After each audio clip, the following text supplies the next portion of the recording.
এখন লক্ষ্মীপ্রিয়ার জন্মস্থানে এসে উপস্থিত হয়েছি। বাবলারি বল্লভ বাটিকা, নবদ্বীপ, নদিয়া। লক্ষ্মীপ্রিয়া দেবীর আবির্ভাব স্থানে এসে উপস্থিত হয়েছি।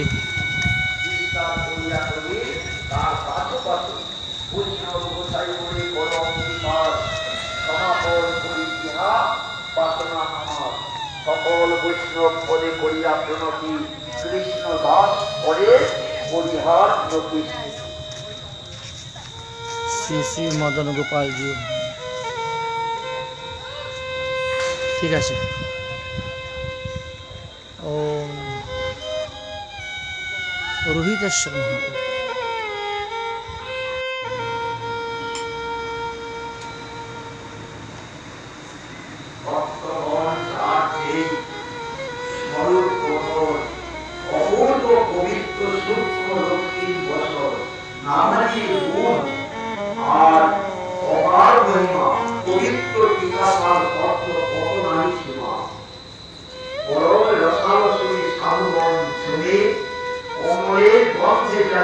তার গন্ধ ভক্তমার জন্য অবরূপ।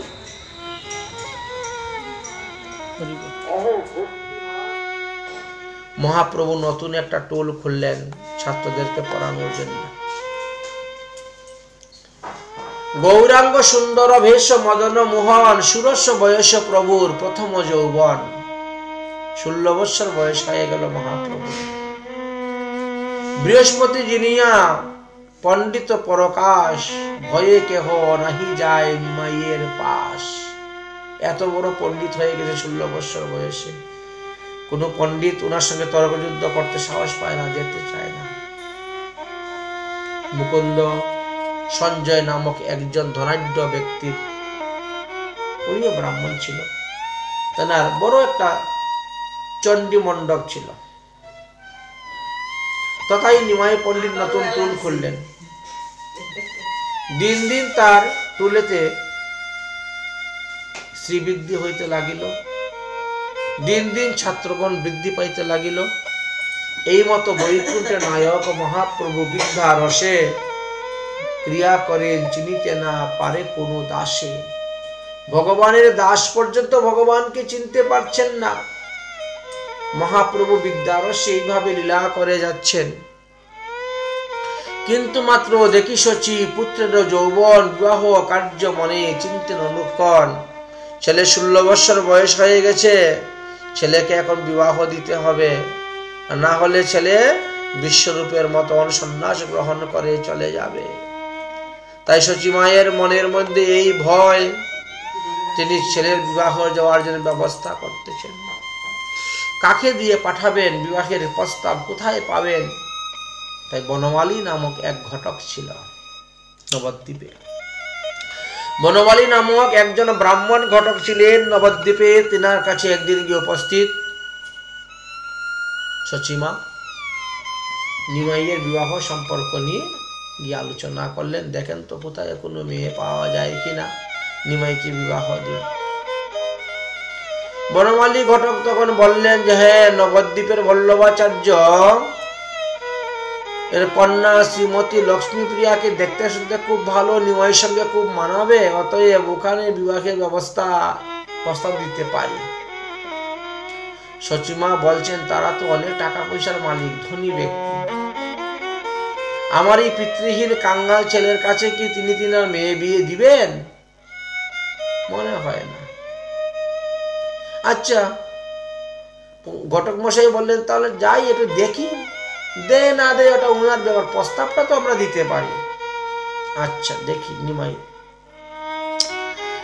শচীমাও বলছেন যে আমি তো এখনো নিমাইকে জিজ্ঞাসা করি নাই। আচ্ছা নিমাইকে একবার জিজ্ঞেস করি, দেখি সে বিয়ে করতে রাজি কি না, না হলে আবার সমস্যা হয়ে যাবে। দেখি নিমাই কি বলে। এই কথা বলে ঘটকের সঙ্গে আলোচনা করে এবার নিমাইয়ের কাছে আসছে। শচীর বচনে বিপ্র রস না পাইয়া চলিলেন বিপ্র কিছু দুঃখিত হইয়া। ঘটক মশাই চিন্তা করলো যে এত বড় একটা ভালো জায়গায় প্রস্তাব দিলাম, তারপরে বলছেন আমি আবার নিমাইকে আবার জিজ্ঞেস করে দেখি। এটাও তোমার কথা। তো বাবা আগেই জিজ্ঞেস করে তারপরে আমার কাছে আসো প্রস্তাব নিয়ে, রস পেয়েছেন না। আচ্ছা, দৈবে পথে দেখা হইল গৌর সুন্দর সঙ্গে, তানে দেখি আলিঙ্গন করিল প্রভু রঙ্গে।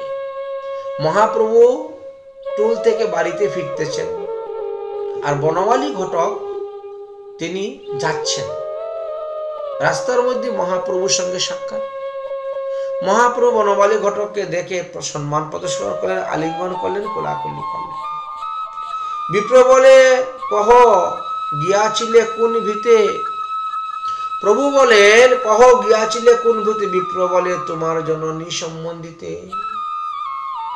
মহাপ্রভু জিজ্ঞেস করলেন, কি ব্যাপার, বনমালী ঘটক কোথায় গিয়েছিলেন? বনমালী ঘটক বলল, তোমার মায়ের কাছে গিয়েছিলাম। আমার মায়ের কাছে কেন গিয়েছিলেন? আরে ভাই, তোমার বিয়ের জন্য, তোমার বিবাহ লাগি বলিলাম তান, না জানি শুনিয়া শ্রদ্ধা না করিলা কেন?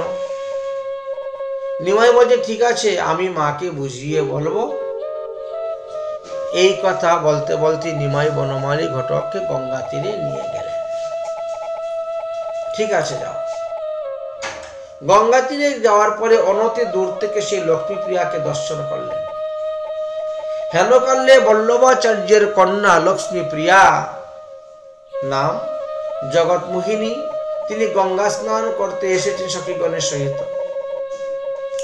গঙ্গা স্নানে যায় দেখি সখীর সহিত বিশ্বম্বর হেরি, তারে দেখি আচম্বিত। এক দৃষ্টে চাহে প্রভু বিস্মিত নয়নে, দেখিয়া জানিলেন তার জন্মের কারণে।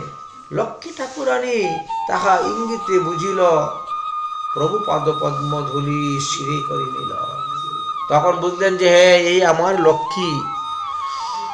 আর সেই লক্ষ্মীপ্রিয় বুঝতে পারলেন যে ইনি আমার প্রাণের ঠাকুর, তাই এসে চরণের ধুলি মস্তকে নিয়ে গেলেন নিমাই পণ্ডিতের। ঘটক বনমালী তো বড় চতুর, তিনি এই ভাবভঙ্গি দেখে বুঝতে পারলেন যে নিমাই এই বিয়েতে রাজি, লক্ষ্মীপ্রিয় এই বিয়েতে রাজি, ভাব দেখে বুঝতে পারলেন। তাই তিনি একদিন বল্লভাচার্যের নিকটে গিয়ে বললেন, দেখো, মিশ্র পুরন্দর পুত্র নাম বিশ্বম্বর, পরম পণ্ডিত সর্বগুণের সাগর। তোমার কন্যার যোগ্য সেই মহাশয়, কহিলাম কর যদি চিত্তে হেন লয়। আমি একটা বিয়ের প্রস্তাব নিয়ে এসেছি, তোমার মেয়ে লক্ষ্মীপ্রিয়াকে তুমি নিমাই পণ্ডিতের কাছে বিবাহ দিতে পারো। শুনিয়া বল্লভাচার্য তৎক্ষণাৎ রাজি হয়ে গেলেন। বাহ বাহ, খুব আনন্দের কথা, তো রাজি হয়ে গেলেন। এদিকে নিমাই এবং সচিমাতা পরামর্শ করিয়ে যথাযোগ্য শুভ দিন ধার্য করে নিলেন। ঠিক আছে, বিবাহ কার্য হয়ে যাবে। তো মহাপ্রভু 16 বৎসরে বিয়ে করে নিয়েছিলেন। দেবগণ দেববধূগণ নররূপে প্রভুর বিবাহ দেখতে আসিলেন কৌতুকে। দেবতারা পর্যন্ত মহাপ্রভু বিবাহ দেখার জন্য নররূপ ধারণ করে এসেছিলেন। বল্লভাচার্য আসি যথাবিধি রূপে অধিবাস করাইতে গেলেন কৌতুকে। শাস্ত্রবিধি অনুসারে, যেভাবে বৈদিক বিধি অনুসারে বিবাহ হয়, মহাপ্রভু সেই বিবাহের সমস্ত কার্য সেইভাবেই হয়েছিল। তবে প্রভু শুভক্ষণে গোধূলি সময়ে, গোধূলি লগ্নে বিবাহ হয়েছিল, যাত্রা করি আইলেন আচার্য আলয়ে। সম্ভ্রমে আসন দিয়া যথাবিধি রূপে, জামাতাকে বরিলেন পরম কৌতুকে। জামাইকে বরণ করে নিয়ে গেলেন। তবে সর্ব অলঙ্কার করিয়া বিভূষিত, লক্ষ্মী কন্যা আনিলেন প্রভুর সমীপ। মেয়েকে সাজাইয়া নিয়ে আসলেন। হরিধ্বনি সর্বলোকে লাগিলা করিতে, তুলিলেন প্রভুকে ধরিয়া পৃথ্বী হইতে। খাটের উপরে উঠাইলেন, বসাইলেন। তবে লক্ষ্মী পদক্ষিণ করিয়া 7 বার, জুরহস্তে করিলেন করি নমস্কার। দিব্যমালা দিয়া লক্ষ্মী প্রভুর চরণ, নমস্কার করিলেন আত্মসমর্পণ। বিবাহ কার্য হয়ে গেল। 7 বার প্রদক্ষিণ করে প্রভুর গলায় মালা দিয়ে প্রণাম করলেন, আত্মসমর্পণ করে দিলেন। সর্বদিকে মহাজয় জয় হরিধ্বনি, উঠিল পরমানন্দ, আর নাহি শুনি, শুধু খালি জয় জয় ধ্বনি শোনা যাচ্ছে, আর কিছু নয়। হেনমতে শ্রী মুখচন্দ্রিকা করিয়া রঙ্গে রসে বসিলেন প্রভু লক্ষ্মী করি বাম পাশে। মুখচন্দ্রিকা মুখ দর্শন হয়ে গেল, তারপরে লক্ষ্মী ঠাকুরানীকে নিয়ে মহাপ্রভু বসতেন বাম পাশে। তবে শচী দেবী বিপ্রপত্নীগণ লইয়া পুত্র বধূকে আনিলেন হৃষ্ট হইয়া। এই মতো গুপ্তভাবে আছেন দ্বিজরাজ, অধ্যায়ন বিনা আর নাহি কোনো কাজ। এবার পুত্রবধূকে নিয়ে আসার জন্য ব্যবস্থা করা হলো। বাড়িতে আসলেন মহাপ্রভু, বাস শচী দেবীও বধূকে বরণ করে নিলেন। তারপর থেকে মহাপ্রভু আবার বিদ্যারসে লেগে গেলেন,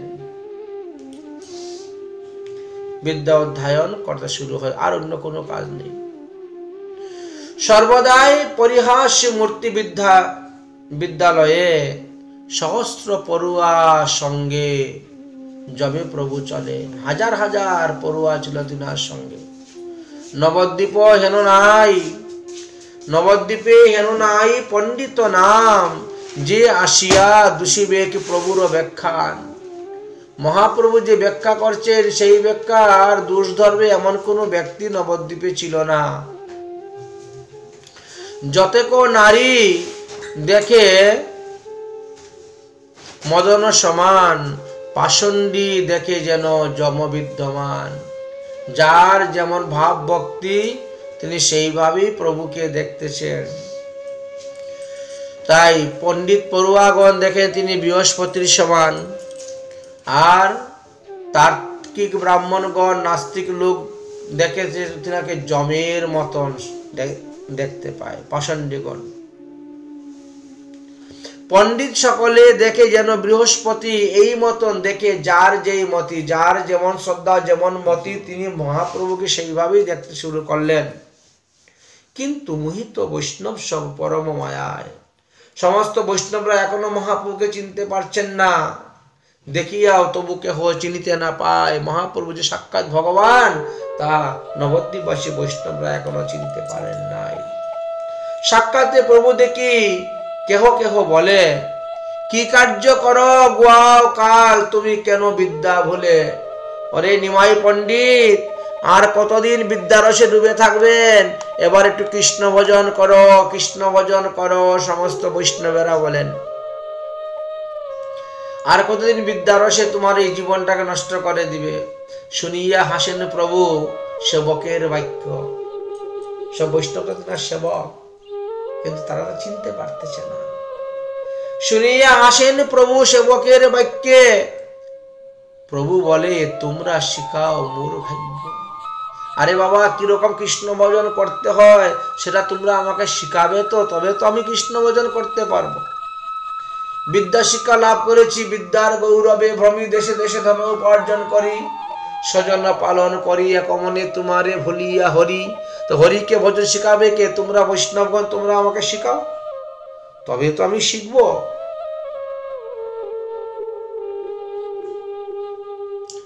হাসি বলেন প্রভু, আগে পরি কতদিন, তবে সে দেখিবে মরিয়ে বৈষ্ণবের চিন। আরো কতদিন লেখাপড়া করেনি, তারপরে দেখবেন আমি এমন বৈষ্ণব হব যে আমার দুয়ারে ব্রহ্মা আসবে, বিষ্ণু আসবে, মহাদেব আসবেন, এমন বৈষ্ণব আমি হব। এখন বিদ্যারসে আছি, আরো কিছুদিন বিদ্যারসে থাকি। হাসি প্রভু বলে, আগে পরি কতদিন, তবে সে দেখিবে মোর বৈষ্ণব চিন। এমন বৈষ্ণব মুহি হইমু সংসারে, অজ ভব আসিবে আমার দুয়ারে। শুনো ভাই, সবই আমারও বচন, বৈষ্ণব হইমু মুই সর্ববিলক্ষণ। চিন্তা করিও না, আমিও বৈষ্ণব হইব, বৈষ্ণব ধর্ম গ্রহণ করব, কিন্তু এখন নয়, আরো কিছুদিন বিদ্যারস আস্বাদন করে নেই। এতক বলিয়া প্রভু চলিলা হাসিতে হাসিতে, ঘরে গেলা নিজ শিষ্যগণের সহিতে। এই মতো রঙ্গে প্রভু করেন বৈকুণ্ঠে রায়, কেহ তানে জানিতে না পারে যদি না জানায়। ভগবান যদি নিজে না জানান, তাহলে মানুষ তাকে জানবে কেমন করে? তিনার নিজ পার্শ্বদগণ পর্যন্ত তিনাকে জানতে পারে নাই, মহাপ্রভুর পরিকরগণ পর্যন্ত মহাপ্রভুকে জানতে পারে নাই। নিমাই পণ্ডিত বিদ্যা শিক্ষা লাভ করতে করতে এমন শিক্ষিত হলেন যে চতুর্দিকে তিনার নাম ছড়িয়ে পড়ল। নিমাই এক নামে, নবদ্বীপে হেন পণ্ডিত নাই, নিমাই পণ্ডিত নামে সবাই চিনে। সেই সময়ে মাধবেন্দ্র পুরীর শিষ্য ঈশ্বরপুরী, তিনি একখানে গ্রন্থ লিখেছিলেন কৃষ্ণকর্ণামৃত। এই গ্রন্থের কোথায় কোনো ভুল আছে কি না, কৃষ্ণলীলামৃত গ্রন্থের নাম ছিল, সেটা তিনি দেখাবেন কাকে? আমি যে গ্রন্থটা লিখলাম গ্রন্থের কোথায় ভুল আছে। তখন মনে করলেন যে নবদ্বীপের নিমাই পণ্ডিতকে গিয়ে এই গ্রন্থটা দেখাতে পারে, যদি কোথায় ভুল থাকে উনি বলে দিবেন, তারপরে শুদ্ধ করব, তারপরে গিয়ে আমি এটা গ্রন্থ ছাপিয়ে জগতে প্রচার করব। ঈশ্বরপুরী ও সর্বশাস্ত্রে পণ্ডিত, কিন্তু নিজের দোষটা তো নিজে বোঝা যায় না, আরেকজনের কাছে গেলে পরে নিজের দোষটা বোঝা যায়। ঈশ্বরপুরী ও সর্বশাস্ত্রে পণ্ডিত, বিদ্যারস বিচারণে সেহ বড় হরসিত। বিদ্যারস বিচার করতে খুব আনন্দ পান তিনি, হরসিত। তিনি লিখিয়াছেন গ্রন্থ কৃষ্ণলীলামৃত। তিনি একখানা গ্রন্থ লিখেছেন যার নাম কৃষ্ণলীলামৃত গ্রন্থ। নবদ্বীপে আসি আজ হইলেন উপনীত। এই গ্রন্থটা আমি নিমাই পণ্ডিতকে দেখাবো, কোথায় ভুল আছে কিনা বলবে। কিন্তু তিনি গুপ্তভাবে নবদ্বীপে এসেছেন, কোনো বৈষ্ণবেরা তিনাকে চিনে না, জানে না। এর আগে তিনি আসেন না, নাই, নবদ্বীপের বৈষ্ণবেরা তিনাকে কেউ জানে না। এই মতো ঈশ্বরপুরী নবদ্বীপপুরে অলক্ষিতে ঢুলেন, কেউ চিনিতে না পারে। তিনি পঞ্চকোশী নবদ্বীপ পরিক্রমা করছেন, ঘুরে বেড়াচ্ছেন, কেউ চিনতে পারছে না। একদিন মহাপ্রভু ছাত্রদেরকে লেখাপড়ানো করার পর তিনার টুল থেকে বেরিয়ে তিনি বাড়ির দিকে ফিরতেছেন।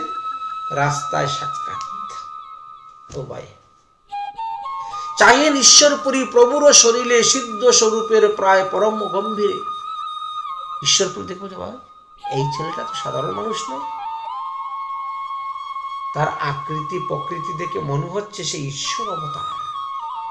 ঈশ্বরপুরী মহাপ্রভুকে দেখে চিনে ফেলছেন, স্তম্ভিত হয়ে দাঁড়িয়ে গেছেন। দাঁড়াও বাবা, দাঁড়াও। দাঁড়িয়ে গেছে। যেই বলছেন দাঁড়াও বাবা, দাঁড়াও, মহাপ্রভু এমনি দাঁড়িয়ে এসে পায়ে ধরে প্রণাম করছেন। বয়োজ্যেষ্ঠ বিপ্র ব্রাহ্মণ, পায়ে সন্ন্যাসী আবার প্রণাম করতেছেন। মহাপ্রভুর দৈন্যতা দেখে ঈশ্বরপুরী বড় সন্তুষ্ট হলেন। জিজ্ঞাসা করছেন, হে বিপ্রবর, তোমার নাম কি? তুমি কার পুত্র? তুমি কোথায় থাকো? তোমার হাতে যে পুঁতিটা, এটা কিসের পুঁতি? জিজ্ঞাসা করছেন। মহাপ্রভু তখন হাত জোর করে নতমস্তকে পরিচয় দিচ্ছেন, আমি জগন্নাথ মিশ্রের পুত্র। আমাকে সবাই এক নামে চিনে, নিমাই পণ্ডিত। এই নবদ্বীপে আমার ঘর। আমি ব্যাকরণ ফাঁস করেছি আর ব্যাকরণই ছাত্রদেরকে পড়াই।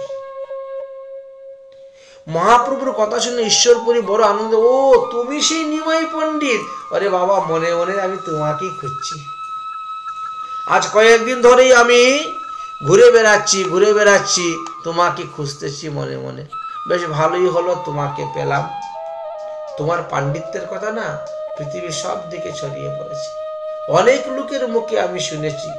আজ শুনো বাপ, আমার একটি কথা। আমি কৃষ্ণলীলামৃত নামে একখানি গ্রন্থ লিখেছি।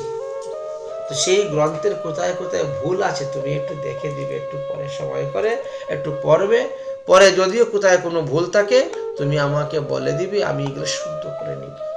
জগতে প্রচার করব, তো ভুল গ্রন্থ প্রচার করলে হবে না। সকল বলিবা কোথায় থাকে যদি দোষ, ইহাতে আমার বড় পরম সন্তোষ। কেউ যদি আমার দোষ ধরে, আমি এটা দুঃখ পাই না, বরং আমি সন্তুষ্ট হই, শুধরিয়ে যাব, এইখানে আমার দোষটা হয়েছে। এই কথা শুনে মহাপ্রভু হাস্য করে বললেন, মহারাজ, আপনার মতন পরম ভক্ত যে গ্রন্থ লিখেছে সেই গ্রন্থে কোন দোষ থাকতেই পারে না, আর যদিও তাকে সেটা যদি কেউ দোষ বলে গ্রহণ করে তাহলে তার অপরাধ হবে। যেই গ্রন্থ ভক্ত বাক্য, সাধারণ লোক তো নয়, আপনি একজন পরম ভক্ত, যেই গ্রন্থে ভক্ত বাক্য কৃষ্ণের বর্ণন, ইহাতে যে দোষ দেখে সেই পাপীজন। যেখানে কৃষ্ণ ভক্তগণ গ্রন্থ রচনা করে গেছেন, সেই গ্রন্থে যদি যারা দোষ দেখে তারাই পাপী। ভক্তের কবিত্ব যে সে মতে নয় কেন, সর্বদা কৃষ্ণের প্রতি ইহাতে নিশ্চিত। তাই ভক্ত যেভাবে গ্রন্থ রচনা করুক, পদ্য রচনা করুক, পদ্য রচনা করুক, এতে ভগবান প্রীতি হন, সন্তুষ্ট হয়ে থাকেন, তাতে দোষ দেখতে নাই। শাস্ত্রে একটা কথা বলেছেন, মূর্খ বদতি বিষ্ণায়, ধীর বদতি বিষ্ণুবে, উভয়স্তু সমং পুণ্যম ভাবগ্রাহী জনার্দনম। শাস্ত্রে কি বলছে? যদি কোনো মূর্খ ভগবানের কাছে গিয়ে বলে বিষ্ণায় নমঃ, কিন্তু বিষ্ণায় নমঃটা সম্পূর্ণ ভুল, ব্যাকরণ শাস্ত্র অনুসারে বিষ্ণুবে নমঃ হবে, কিন্তু সে বলছে বিষ্ণায় নমঃ। আর একজন পণ্ডিত ভগবানের কাছে গিয়ে বলছে বিষ্ণুবে নমঃ শুদ্ধভাবে, ভগবান কিন্তু দুজনকে সমান ফল দেন, কারণ ভগবান দেখেন ভাব। মন্ত্রের শুদ্ধতা দেখেন না, বাক্য শুদ্ধতা ভগবান দেখেন না, ভগবান দেখেন ভাব শুদ্ধতা। তাই শুদ্ধভাবে ভগবানকে বিষ্ণায় নমঃ বলে প্রণাম করলেও ভগবান গ্রহণ করে, সমান পুণ্য ফল দিয়ে থাকেন। উভয়স্তু সমান পুণ্য ভাবগ্রাহী জনার্দনম। অতএব মহারাজ, আপনার গ্রন্থের দোষ যে দেখবে সেই মহা অপরাধী হবে, ক্ষমা করুন মহারাজ। ইহাতে যে দোষ দেখে তাতে সেই দোষ, ভক্তের বর্ণন মাত্র কৃষ্ণের সন্তোষ। অতএব তোমার যে প্রেমের বর্ণন, ইহাতে দোষ দেখবে সাহসী কুঞ্জন। শুনিয়া ঈশ্বরপুরী প্রভুর উত্তর, অমৃত সঞ্চিলা যেন তাহার কোলে। বাহ বাহ বাহ, এত সুন্দর একটা সিদ্ধান্ত দিয়ে দিলে বাবা শাস্ত্রের। মহাপ্রভুকে ধরে ঈশ্বরপুরী আলিঙ্গন করছেন। মহাপ্রভু বলছেন, মহারাজ চলুন, আজকে আমাদের বাড়িতে থাকবেন, প্রসাদ গ্রহণ করবেন, সেবা করবেন। বিনতি ভাবে শির নিচু করে বলছেন, শ্রীপাদ কৃপা করে অদ্য আমাদের গৃহেতে চলুন, মধ্যাহ্ন তথায় ভোজন করবেন, প্রসাদ গ্রহণ করে বিশ্রাম করবেন। ঈশ্বরপুরী এক কথাতে মহাপ্রভুর নিমন্ত্রণ স্বীকার করিয়া নিলেন। মহাপ্রভুর সঙ্গে তিনার গৃহে গেলেন, একত্রে বসে ভোজন করলেন। ভোজন অন্তে কৃষ্ণলীলামৃত গ্রন্থখানি খুললেন, পাঠ করতে শুরু করলেন। মহাপ্রভু শ্রবণ করছেন। ঈশ্বরপুরী বলছেন, আমি পাঠ করে যাচ্ছি, অবশ্যই বলিবে যদি কোথায় কোনো দোষ থেকে থাকে, অবশ্যই বলিবা। দোষ তাকে যেই ঠাই, ইহাতে তোমার দোষের কিছু নাই, তুমি যেটা সত্যি সেটাই তো বলবে। অতএব তোমার দোষের কিছু নাই বাবা, তুমি বলবে। প্রতিদিন কৃষ্ণলীলামৃত পাঠ হচ্ছে। এই কথা সংবাদ পেয়ে গেলেন গদাধর পণ্ডিত। একদিন শ্রী গদাধর পণ্ডিত আসে উপস্থিত হলেন, ঈশ্বরপুরীকে নিমন্ত্রণ করলেন, তাহলে আপনি আমার বাড়িতে চলুন, আমার বাড়িতে একদিন আপনার এই কৃষ্ণলীলামৃত গ্রন্থটি পাঠ করবেন। নিমন্ত্রণ পেয়ে গদাধর পণ্ডিতের বাড়িতে গেলেন ঈশ্বরপুরী। সেখানে কৃষ্ণলীলামৃত গ্রন্থ পাঠ করলেন। সেখানে আবার অন্য একজন বৈষ্ণব বলছে, তাহলে আজকে আমার বাড়িতে গিয়ে করবেন। এইভাবে একের পর এক বৈষ্ণবের বাড়িতে কৃষ্ণলীলামৃত গ্রন্থ পাঠ হতে শুরু হলো। তথায় মহাপ্রভু গিয়ে বসতেন, যেদিন যে বাড়িতে পাঠ হতো সেখানে গিয়ে বসতেন পাঠ শোনার জন্য। ঈশ্বরপুরী পাঠ করতে করতে একটি স্থানেতে আত্মনিবেদী আর পরস্পরের পদী নিয়ে একটু আলোচনা হয়েছিল পণ্ডিতের মধ্যে।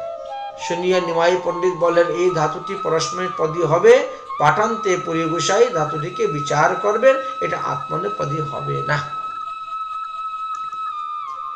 প্রভু বলে, সেই ধাতু করেন বিচার, সিদ্ধান্ত কল্পনে তাহার অশেষ প্রকার। তিনি বহুভাবে বিচার করে দেখলেন যে নিমাই পণ্ডিত যেটা বলছে সেটা ঠিক না আমারটাই ঠিক।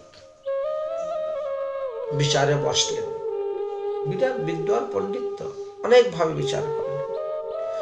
সেই ধাতু করেন আত্মনেপদী নাম, আর দিন প্রভু গেল করেন ব্যাখ্যান। সেই ধাতু প্রশ্নপেদী বলি গেলা তুমি, তাহা এই অবধি আত্মনিপদী দেখিলাম আমি। ব্যাখ্যা শুনি প্রভু পরম সন্তোষ, ভৃত্য জয় লাগি আর না করিলা দোষ। যদিও এটা আত্মনিপদী হওয়ার কথা, পরস্মৈপদী হওয়ার কথা ছিল, কিন্তু মহাপ্রভু ভক্তের জয় করার জন্য আর কিছু বলে, ঠিক আছে ঠিক আছে, আপনি যেটা বলছেন এটাই ঠিক, দোষের কোনো কারণে চলবে। সর্বকাল প্রভু বাড়ায় ভৃত্যের জয়, এতই স্বভাব তার সর্ববেদক, নিজেও ছোট হইয়া বাড়ান ভক্তেরই সম্মান, এটাই ভগবানের লীলা। এই মতো কতদিন বিদ্যারস রঙ্গে আছিলা ঈশ্বরপুরী গৌরচন্দ্র সঙ্গে, অনেক দিন থাকলেন, থেকে এই গ্রন্থটি পাঠ করলেন। ভক্তিরসের চঞ্চল একত্র হইল স্থিত, পর্যটনে চলিলা পবিত্র করিয়া খিত। গ্রন্থ পড়া শেষ হলো, ঠিক আছে বাবা আমি এখন পর্যটনে চলে যাচ্ছি বলে ঈশ্বরপুরী রওনা হয়ে গেলেন। যে শুনে ঈশ্বরপুরীর পুণ্য কথা, তার বাস হয় কৃষ্ণ পাদ পদ্মে যথা। এই তো মহাপ্রভু কৃপা আস্তে আস্তে হচ্ছে। মহাপ্রভু এবার তর্কযুদ্ধ করে সর্বত্র ঘুরে বেড়াচ্ছেন। মহাপ্রভু সর্বদা সর্ব অধ্যাপকের নিকটে তর্কযুদ্ধ, যত যত অধ্যাপক আছেন নবদ্বীপে, ব্যাকরণ শাস্ত্র সুপণ্ডিত যারা আছেন তাদের সঙ্গে তর্কযুদ্ধ করতে বসেন। নবদ্বীপের এমন কোন পণ্ডিত নাই যে মহাপ্রভুকে তর্কযুদ্ধ করে পরাজিত করতে পারে। সবাই একদিন দৈব যুগে চট্টগ্রামবাসী মুকুন্দর সহিত তিনার দেখা। আরে ও পণ্ডিত মুকুন্দ ঠাকুর, এদিকে আসুন। দৈবে পথে মুকুন্দের সঙ্গে দর্শন, হস্তধরি প্রভু তারে বলেন বচন, হাত দিয়ে বসিয়েছেন। আমারে দেখিয়া তুমি কি কার্যে পলাও, আজি আমায় প্রভু দিয়া বিনা নেহি যাও। আচ্ছা মুকুন্দ ঠাকুর, তুমি আমাকে দেখলে পালিয়ে যাও কেন? বাবা তুমিও পণ্ডিত আমিও পণ্ডিত, তা আমার সঙ্গে আসবে, বসবে, কথা বলবে, তারা বলে তুমি আমাকে দেখলে পরে পালিয়ে যাও কেন? মনে ভাবে মুকুন্দ, এরে জিনিব কেমনে, ইহার স্বভাব মাত্র সবে ব্যাকরণ। মুকুন্দ ঠাকুর মনে মনে চিন্তা করলো, এত শুধু খালি ব্যাকরণ জানে, না জানে ন্যায়, না জানে কাব্য, না জানে শাস্ত্র, না জানে অলঙ্কার, তার সঙ্গে কি আলোচনা করব? আর সবসময় ব্যাকরণ নিয়েই বগল বগল করতে থাকেন। এর সঙ্গে কথা বলে সুখ পাওয়া যায় না, আনন্দ পাওয়া যায় না। আজকে ঠকাইব তাকে, অলঙ্কার ধরে দেখি কি করে। মনে মনে মুকুন্দ ঠাকুর চিন্তা করলেন, ঠকাইমু আজি জিনিব অলঙ্কারে, মোর মনে গবেষণা না করে আরে। সে তো অলঙ্কার পড়েনি, সে জানবেও না। লাগিল তর্ক প্রভু মুকুন্দের সঙ্গে, প্রভু খণ্ডে যত অর্থ মুকুন্দ বাখানে। মুকুন্দ যত করতেছেন মহাপ্রভু সব ব্যাখ্যা খণ্ডন করে দিচ্ছেন। মুকুন্দ বলেন, তুমি ব্যাকরণ শাস্ত্র জানো, বালকেতে ইহার বিচার করে মাত্র। ব্যাকরণ শাস্ত্র এটা বালকেরা করে। অলঙ্কার বিচার করিব তোমার সনে, প্রভু কহে বুঝো যাহা লয় তোমার মনে। বিষম বিষম যত কবিত্ব প্রচার, পড়িয়া মুকুন্দ ঠাকুর জিজ্ঞাসেন অলঙ্কার। সর্বশক্তিময় গৌরচন্দ্র অবতার, খণ্ড খণ্ড করিয়া দোষ কহেন অলঙ্কার। সেখানে মুকুন্দ স্থাপিতে নারী প্রভুর খণ্ডন, হাসিয়া হাসিয়া প্রভু বলেন বচন, অরে মুকুন্দ যাও, আজকে ঘরে গিয়ে ভালো করে লেখাপড়া করে কালকে আসবে। আজি যাও ঘরে গিয়া ভালো মন্দে পুঁথি চাও, কালী বুঝিবারে তুমি ঝাঁট তুমি আও। যাও, আজকে তো আমার কাছে পরাজিত হয়ে গেলে অলঙ্কার শাস্ত্র নিয়ে, তো যাও বাড়িতে গিয়ে ভালো করে বই পড়ে কালকে নিয়ে আসবে, তারপরে কালকে আবার তর্ক যুদ্ধে বলবে। মুকুন্দ চলিলেন চরণের ধুলি নিয়ে মহাপ্রভুর, মনে মনে চিন্তিল মন মুকুন্দ হইয়া কৌতূহল। মানুষের এমন তো পণ্ডিত আছে কোথায়, হেন শাস্ত্র নাহি অভ্যাস নাহি যায়। যে কোনোদিন ন্যায় পড়ে নাই, তর্ক পড়ে নাই, শাস্ত্র পড়ে নাই, অলঙ্কার পড়ে নাই, সে এমন সিদ্ধান্ত জানুন না কেমন করে? এমত সুবুদ্ধি কৃষ্ণ ভক্তের হয় যবে, তিলে কি হার সঙ্গ না ছাড়িব তবে। এই নিমাই পণ্ডিত যেদিন কৃষ্ণ ভক্ত হবে, বৈষ্ণব হবে, আমি তার সঙ্গ তিল মাত্র ছাড়ব না। কিন্তু এখন তো সে অবৈষ্ণব, এখন সে বিদ্যারসে আছেন, এখন তার সঙ্গ করে আনন্দ পাওয়া যায় না। এরকম পণ্ডিত ব্যক্তি যদি, বিদ্বান ব্যক্তি যদি বৈষ্ণব হয়, তবেই তার শাস্ত্র। এবার গদাধর পণ্ডিত এই মতো বিদ্যারসে বৈকুণ্ঠের নায়ক ভ্রমে দেখে আর দিন শ্রী গদাধর নিজের আপনজনকে তিনি নিয়ে বসেনি তর্ক যুদ্ধ করতে, শাস্ত্র যুদ্ধ করতে, অন্যের সঙ্গে। হাসি দুই হাতে প্রভু করিয়া ধারণ, ন্যায় পর তুমি আমায় যাও প্রভু। আরে গদাধর পণ্ডিত, তুমি তো ন্যায়ের পণ্ডিত, সর্বদা ন্যায় পর, দেখি আমার একটা প্রশ্নের উত্তর দিয়ে যাও তো। জিজ্ঞাসায় গদাধর বলো বচন, কি প্রশ্নের উত্তর দিব বলো? প্রভু বলে, কহ দেখি মুক্তির লক্ষণ। তুমি তো ন্যায়ের বড় পণ্ডিত, দেখো মানুষ তো মুক্তির জন্য পাগল, অতএব মুক্তির লক্ষণ কি কি আছে আমাকে বলো।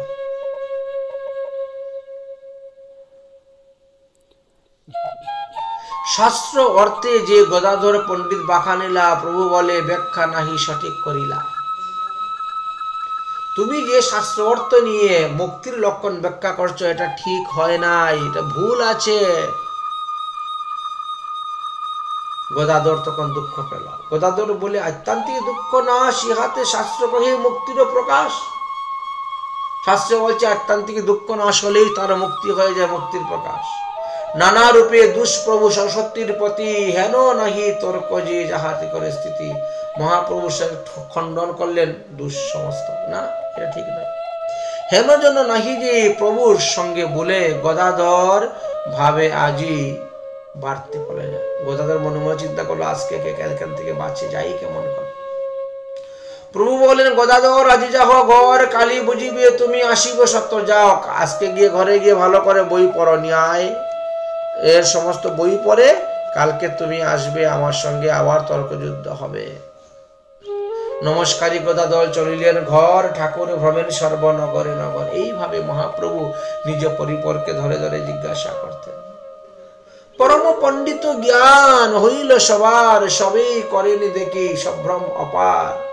এই মতো প্রভু নিজ সেবক চিনিয়া, জিজ্ঞাসেন ফাঁকি আপনজন লইয়া। নিজের আপনজনকে জিজ্ঞাসা করেন, অন্য কাউকে নয়। মহাপ্রভু নিজ ভৃত্য বৈষ্ণব ব্যতীত অন্য কাহারও সঙ্গে তিনি শাস্ত্রযুদ্ধ করতেন না, শাস্ত্র আলাপ তিনি করতেন না। নিজের ভক্তরা যাতে সৎপথে সঠিক পথে চলে, এর জন্য তাদের সঙ্গে এই শাস্ত্র আলাপ করে করে তাদের ভুল ভ্রান্তিটাকে ধরিয়ে দিতেন, ধরিয়ে তাকে ঠিক রাস্তায় নিয়ে আসতেন। একদিন তো শ্রীবাস পণ্ডিতের সঙ্গে মহাপ্রভুর তর্ক যুদ্ধ হয়ে গেল। তখন মহাপ্রভুকে তারা কেউ জানতেন না ঈশ্বর বলে, তখন তারা জানতেন একজন ব্যাকরণের পণ্ডিত, দাম্ভিক অহংকারী পণ্ডিত, এটাই জানতেন। শিবসাদী ভক্তগণ দেখিলে ফাঁকি জিজ্ঞাসয়, মিছা বাক্যে বে ভয়ে সবে পলায় হয়। শিবাস পণ্ডিত মহাপ্রভুকে এইদিকে দেখলে ওদিকে চলে যেতেন, কারণ শুধু শুধু ব্যাকরণের নিয়ে তর্কযুদ্ধ করে সময় নষ্ট করা হবে, এ তর্কযুদ্ধ করে লাভ নেই। যেখানে হরি ভক্তি হরি কথা নাই, সেখানে তর্কযুদ্ধ করে কোনো লাভ নেই। শিবাস পণ্ডিত মহাপ্রভুকে এদিকে দেখলে ওদিকে চলে যেতেন। আর বৈরাগ্য, বিরক্ত তো শিবাস পণ্ডিত, সহজে বিরক্ত, সবে কৃষ্ণ রসে জানে, কৃষ্ণ কথা ছাড়া অন্য কোথায় বসে না। কৃষ্ণ ব্যাখ্যা বিনা আর নাহি কিছু বাসে। যেখানে কৃষ্ণ কথা হবে কৃষ্ণ সেখানে গিয়ে বসবে, কৃষ্ণ কথা ছাড়া অন্য কথা হলে সেখান থেকে উঠে চলে যান। এই জন্য মহাপ্রভুর সঙ্গে ইনি তর্ক যুদ্ধে কখনো বসেন না ব্যাকরণ নিয়ে।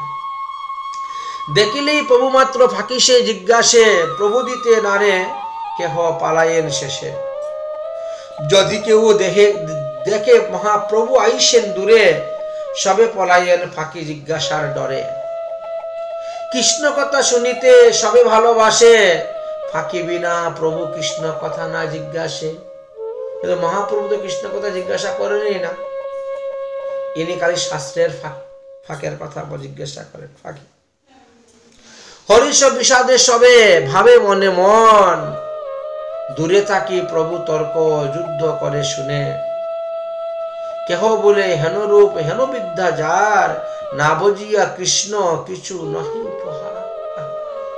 সবাই দুঃখ পায় বৈষ্ণবগণ, এত বিদ্যা শিক্ষা লাভ করেছে নিমাই পণ্ডিত, কিন্তু একটু কৃষ্ণ ভজন করে না, একটু হরি ভজন করে না, সারাদিন বিদ্যা রসে নিয়ে পড়ে থাকে। আহা হা, সবাই দুঃখ পাচ্ছে, বৈষ্ণবরা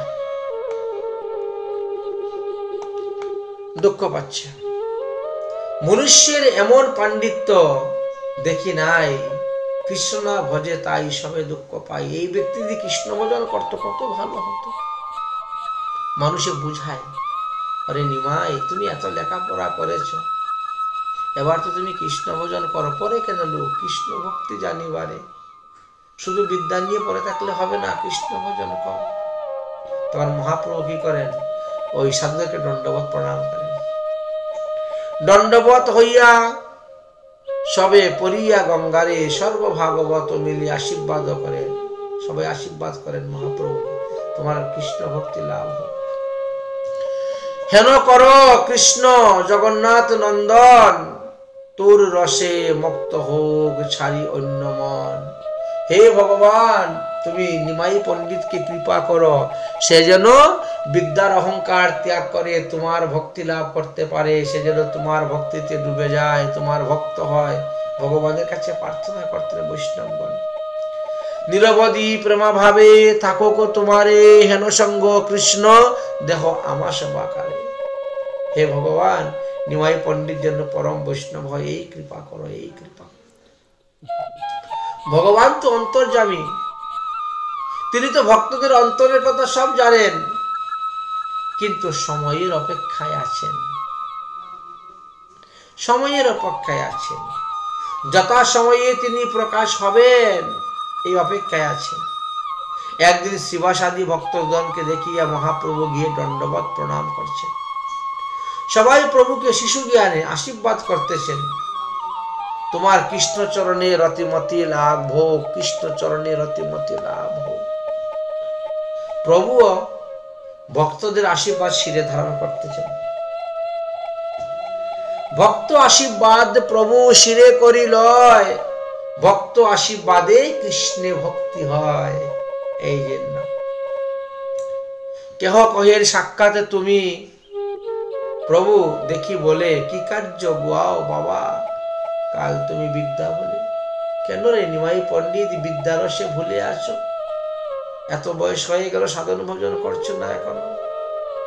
মানুষ লেখাপড়া করে তো, বিদ্যা শিক্ষা করে তো ভগবানকে জানার জন্য, ভগবানকে পাওয়ার জন্য। তুমি কেন সেটা চেষ্টা করছো না, বিদ্যা নিয়ে পড়ে আছো। হাসি বলেন প্রভু বড় ভাগ্য সে আমার, তোমরা শিখাও মোরে কৃষ্ণ ভক্তি ভজিবা। বাবা তোমরা আমাকে শিখাইলে তো আমি শিখবো কিভাবে সাধন ভজন করতে হয় কৃষ্ণ ভক্তি।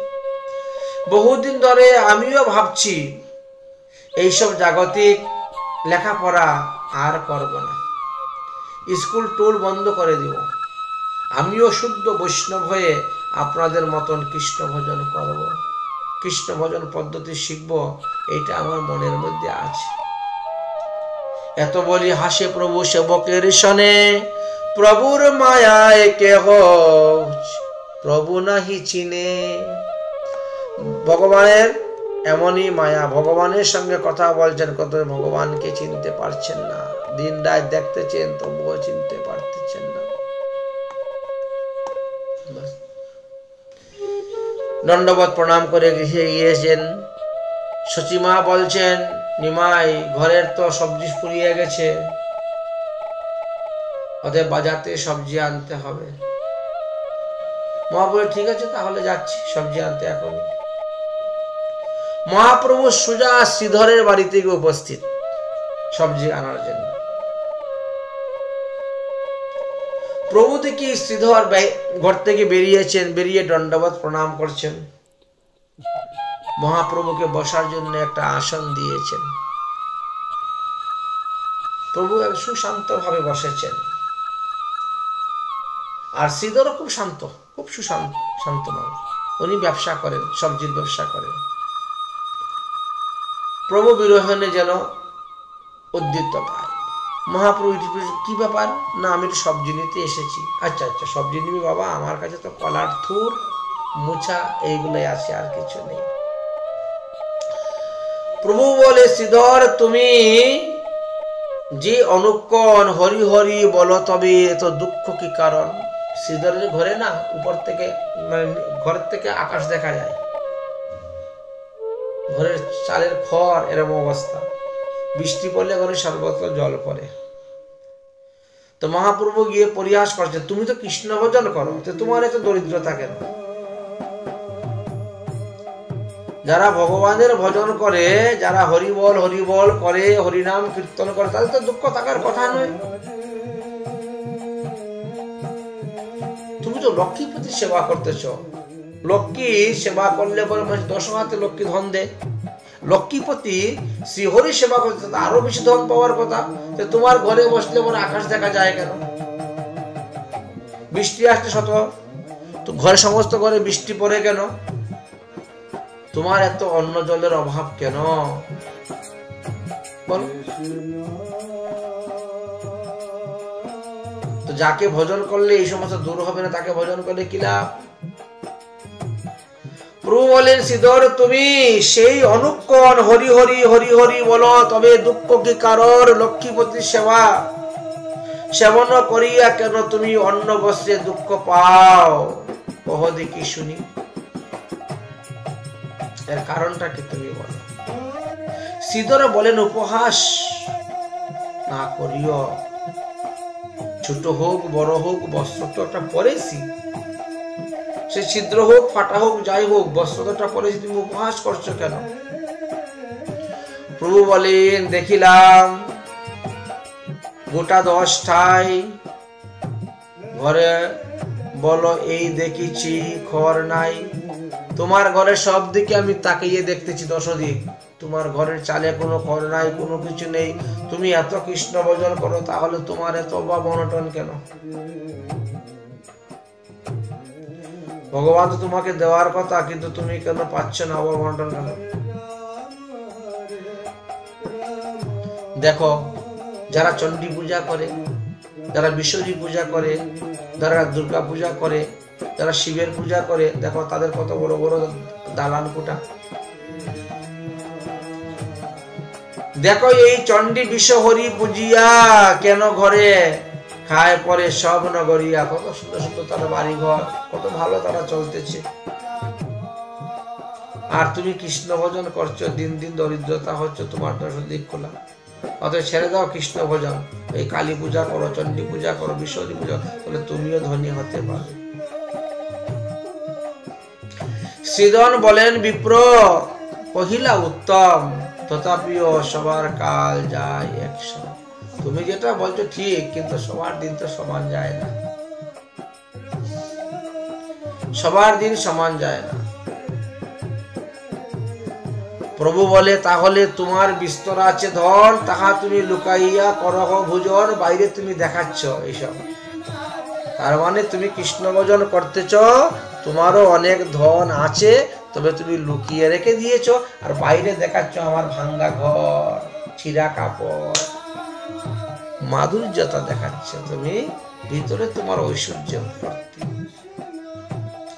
আমি কিন্তু এইসব কথা একদিন সবাইকে বলে দিব যে শ্রীধরের ঘরে প্রচুর ধন আছে, কিন্তু থাকে দরিদ্রের মতো। শ্রীধর বলেন, ঘরে দেখো তো পণ্ডিত চাহিয়া, কোথায় আমার ধন আছে? শুধু শুধু তুমি শুধু আমার সঙ্গে ঝগড়া করতে আসছো। আমার সঙ্গে ঝগড়া করিও না বাবা, তোমার যেটা নেবার তুমি নিয়ে যাও। প্রভু বলেন, আমি তোমার না ছাড়িব এমনি, কিবা আমায় দিবা তাহা বলো এই। ঠিক আছে ঠিক আছে, আমি তোমাকে ঝগড়া করবো না, তুমি আমাকে কি দিবে বলো। শ্রীধর বলেন, আমি খোলা বেচি খাই, ইহাতে কি দিব তাহা বলো হ গোসাই।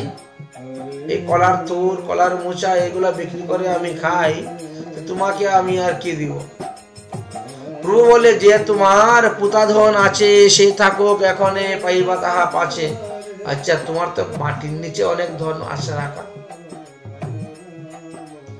মাটির নিচে অনেক ধন তুমি রেখেছ, সেইগুলা পুঁতে রেখেছ, এইগুলা পরে ভোগ করবে, এগুলো নষ্ট হয়ে যাবে, ওখান থেকে আমাকে ধন দাও। বলছে না, আমার কোনো ধন নাই। ধন নাই যে তাহলে কলার থুরটা আমাকে দিয়ে দাও। এবে কলার থুর পাতা দেহ করিবিনে, দিলে আমি কুন্দুল না করিব তোমার সঙ্গে। দেখো, আমি তো পয়সা পয়সা নিয়ে আসি নাই, মাসও এখন পুরায় নাই, বেতন পাই নাই, আর মা বলছেন ঘরে সবজি নাই, তো আমাকে কলার মোচা থুর এগুলা দিয়ে দাও, এখন পরে তোমাকে পয়সা দিব, এখন পয়সা নাই। প্রভু বলেন, আমি তোমা না ছাড়িব এমন। আচ্ছা আচ্ছা। শ্রীধর বলেন, আমি কুলা বেচে খাই, ইহাতে কি দায় আমার দিবহ গুসাই। প্রভু বলেন, তোমার পুতা ধন আছে সে থাকুক এখনে, পাইব তাহা পাছে। এবে কলা থুর পাত দেহ করিবিনে, দিলে আমি কুন্দল না করিব তোমার। মনে ভাবে শ্রীধর বড় উদ্যত বিপ্রবর, কোন দিন বা আমারে কিলায় পাচ্ছে ধর। শ্রীধর বড় ভয় পাচ্ছে, নিমাই পণ্ডিত অল্প বয়স, বড় উদ্যত, এখন কারাকারি করতেছে, না দিলে আবার যদি ধরে আমার কিল মেরে দে, বিপদ। মারিলেও ব্রাহ্মণদের কিছু করতে পারবো না, ব্রাহ্মণকে তো আমি মারতে পারবো না, কারাকারি করতে পারবো না, ব্রাহ্মণ বলে কথা।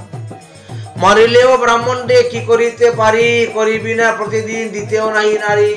ঠিক আছে ঠিক আছে, আজকে নিয়ে গেছো বাবা, আর কোনদিন কিন্তু আমি মাগনা দিতে পারবো না, বিনা পয়সাতে। কিন্তু মহাপ্রভু আসেন নেওয়া যান, প্রতিদিন বিনা পয়সায় নিয়ে চলে যান। করিবি না প্রতিদিন দিবারে নারী, তথাপি হ বলে ছলে লন ব্রাহ্মণেরে, সে আমার ভাগ্য বটে দিব প্রতিদিন। চিন্তিয়া শ্রীধর বলে, শুনহ গুসাই, করিপাতি তোমার কিছু দায় নাই, তুমি ঝগড়া করিও না, তোমাকে আমি প্রতিদিন একটা করে কলার মোচা দিয়ে দিব, থুর কলা মোচা পাত দিব, এই মতে সর্বদা কুন্দুল না করিও আমার সাথে। প্রভু বলে, ভালো ভালো আর দ্বন্দ্ব নাই, সবে থুর কলার পোচা ভালোই আমি পাই, দাও। নিয়ে চলে গেলেন।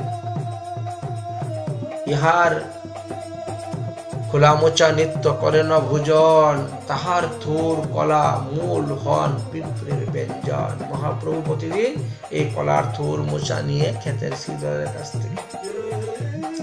শ্রীধরের গাছে সেই লাউ ধরে চালে, তাহা খায় প্রভু দুগ্ধ গোলমরিচের ঝালে। প্রভু বলে, আমার কি ভাব শ্রীধর, তাহা কহিলে আমি চলে যাব ঘর। শ্রীধর বলেন, তুমি বিপ্র বিষ্ণুর অংশ। প্রভু বলেন, না জানিও আমি গোপবংশ। হাসেন শ্রীধর শুনি প্রভুর বচন, নাহি চিনেন প্রভু নিজের মায়া। শ্রীধরের সঙ্গে এত হাস্য পরিহাস উপহাস্য করতেন, তথাপিও শ্রীধর মহাপ্রভুকে চিনতে পারলেন না। কেউই চিনতে পারছেন না মহাপ্রভুকে। এইভাবে মহাপ্রভু নবদ্বীপে দিন দিন বড় হচ্ছে। প্রভু বলেন, শ্রীধর তোমার কহি তত্ত্ব, আমা হইতে হয় তোর গঙ্গার মহত্ব। শ্রীধর বলেন, হে পণ্ডিত নিমাই, গঙ্গা করিয়াও কি তোমার ভয় নাই? বয়স বাড়িছে, লোক শান্ত স্থির হয়, আর তুমি নিমাই যত বয়স বাড়ছো তত তোমার দীর্ঘ চঞ্চলতা বাড়তেছে। এই মতো শ্রীধরের সঙ্গে প্রভু রঙ্গ করি, আইলে নিজ গ্রহে গৌরাঙ্গ শ্রী হরি। এইভাবে প্রতিদিন শ্রীধর পণ্ডিতের সঙ্গে রঙ্গ করতেন, কলার মোচা থুর নিয়ে চলে আসতেন। আজও তাহার প্রমাণ আছে নবদ্বীপের বাজারে। এখানে প্রমাণ দেখাইলেন কি, ভক্তের কাছে ভগবান যাচিয়া মাগিয়া খায়, অভক্তের দ্রব্য ভগবান উলটিয়া নাহি চায়। এইটাই এখানে প্রমাণিত করলেন। তবে মহাপ্রভু যাকে চিনাতে পারে সেই চিনতে পারে, অন্য কেউ চিনতে পারে না, এটাই এখানে প্রমাণিত হলো। অতএব মহাপ্রভুর পরিকরগণ মহাপ্রভুকে চিনতে পারছেন না, পার্শ্বদগণ মহাপ্রভুকে চিনতে পারছেন না। পাবন অবতার শ্রী শ্রী গৌরাঙ্গ মহাপ্রভুর আদিবাড়িতে আমরা এসে উপস্থিত হয়ে গেছি। আজকে সকালবেলা আমরা বড়লেখা থেকে রওনা হয়েছি। বড়লেখা থেকে প্রথমে বিয়ানীবাজার এসেছি এবং সেখান থেকে গাড়ি পরিবর্তন করে আমরা এসেছি চন্দনপুর। চন্দনপুর থেকে গাড়ি পরিবর্তন করে আমরা ঢাকা দক্ষিণে এসে উপস্থিত হয়েছি। এটা হলো মহাপ্রভুর পিতৃপুরুষদের ভিটামাটি। আমরা সেই স্থানে এসে উপস্থিত হয়েছি। দাদাইয়ের বাড়ি জয় মহাপ্রভু সেবক সংঘ সংস্থা সংকল্পের অধীনে এটা রহিয়াছে জয় মহাপ্রভুর। এই হলো সেই মহাপ্রভুর সেই বাড়িটা আপনি দেখতে পাচ্ছেন। এই যে টিলার উপরে এই যে পাহাড়টা, এটি হলো সেই রাস্তা। তো এটা পিছন দিকের গেট বলে, গেটটা এখন তালা মারা আছে, বন্ধ আছে এবং সামনের দিকে আরেকটি গেট আছে। আমরা সেই গেটে দিয়ে ভিতরে প্রবেশ করব, তারপরে দেখাবো। এখানে দেখতে পাচ্ছেন যে 500 বছর আগের সেই পুরানা সিঁড়িগুলা কিভাবে আছে। এদিকে লোকজন আসা যাওয়া কম বলে জং ধরে আছে বা শ্যাওলা করে আছে এখানে। তারপরে ভিতরের যে ভগ্ন অবস্থায় যে মন্দিরটি পড়ে আছে, বাড়িটি আছে, সেইগুলো আমরা দর্শন করব। আমরা আপাতত প্রথমে মহাপ্রভুর আদিবাড়িতে অর্থাৎ মহাপ্রভুর পিতা জগন্নাথ মিশ্রের জন্মস্থানটি আমরা দর্শন করাচ্ছি এবং তাদের বংশাবলীরা যে এখনও আছেন সেই স্থানটা আমরা দর্শন করাবো। ওই যে সামনে একটি মন্দির দেখতে পাচ্ছেন, এই মন্দিরটি। এখনই আমরা সেই মন্দিরের দিকে রওনা হচ্ছি।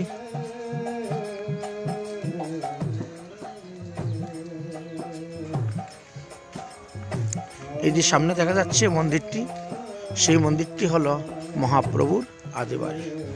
তো আমরা 3 জনই সিলেটে তীর্থ ভ্রমণ করতে বেরিয়েছি। এর আগে আমরা 2-3টা স্থান দর্শন করে এসেছি, যেমন মাধবকুণ্ড, শিবাসঙ্গন, বাসুদেব বাড়ি ইত্যাদি দর্শন করে এসেছি। বিয়ানীবাজার ওই দিকের। এখন আমরা মহাপ্রভুর আদিবাড়িতে আমরা প্রবেশ করতেছি দর্শন করার জন্য।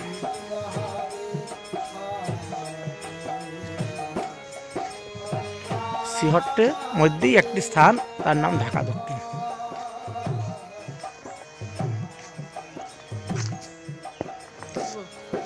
হ্যাঁ, ভিতরে প্রবেশ করো। জয় মহাপ্রভু। শ্রীকৃষ্ণ চৈতন্য মহাপ্রভুর বাড়ি ঢাকা দক্ষিণ, শ্রীহট্ট।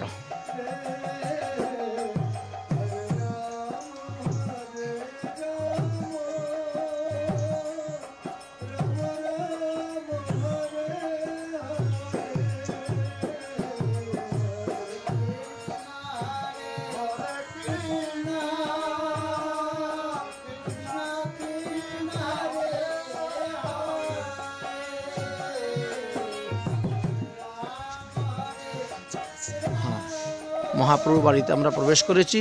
প্রথমে আমাদেরকে এখানে এন্ট্রি করতে হয়। এখানে আমাদের সিকিউরিটি গার্ড আছেন বসে। তারপরে ইনি কিছুদিন আগে প্রাপ্তি হয়েছেন, যাচ্ছি। কিছুদিন আগে উনি প্রাপ্তি হয়েছেন, দিয়েছিলেন ইউটিউবে, পরমপূজ্য শ্রী রাধাবিনোদ মিশ্র মহারাজজি। এটা ইউটিউবে দেখেছিলাম, তার ফেসবুকে দেখেছিলাম প্রাপ্তি হয়েছেন, সেটা দেওয়া হয়েছিল। এবার আসুন, এই হলো অফিস। সামনে দেখতে পাচ্ছেন অফিস। এবার আমরা উপরে প্রবেশ করব। মহাপ্রভুর আদিবাড়িতে আমরা দর্শন করছি এবং আমরা প্রবেশ করতেছি। দর্শন করার জন্য আমরা এসেছি। যাই হোক,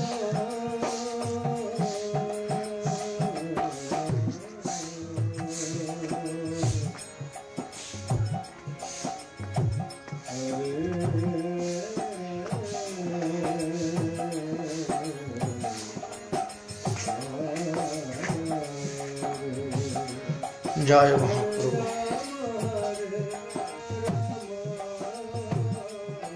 এই হলো নাট মন্দির।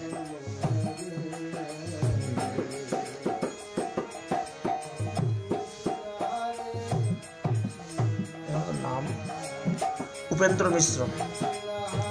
মহাপ্রভুর ঠাকুরদাদা উপেন্দ্র মিশ্রকে আপনারা দর্শন করতে পারছেন।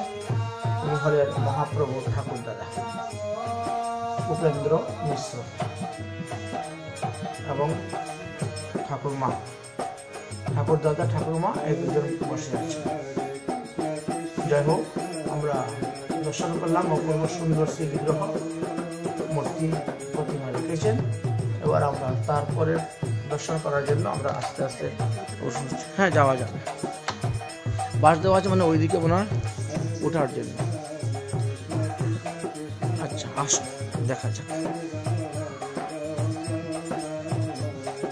শ্রীকৃষ্ণ চৈতন্য মহাপ্রভু মন্দির সংস্কার এবং উন্নয়ন কাজে শুভ উদ্যোগ করেছে। হ্যাঁ উনি মনে হয় এখানকার কোনো কিছু হবে না।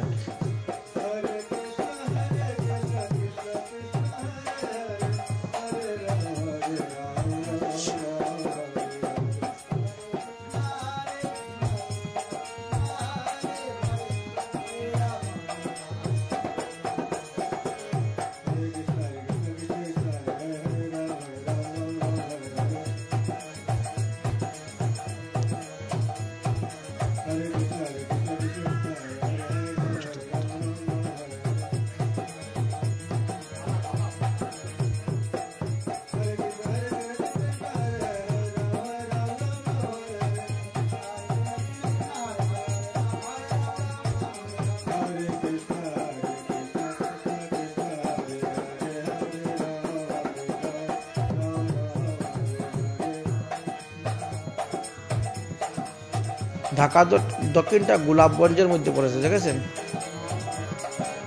এই দেখেন এইখানে সম্পূর্ণ ঠিকানাটা দেওয়া আছে, তো তাহলে বোঝা গেছে। না হ্যাঁ হ্যাঁ গোপালগঞ্জ, সিলেটের একটা গোপালগঞ্জ আছে। হ্যাঁ এটা সিলেট বিভাগ, গোপালগঞ্জ মনে হয় থানা, ঢাকা দক্ষিণ।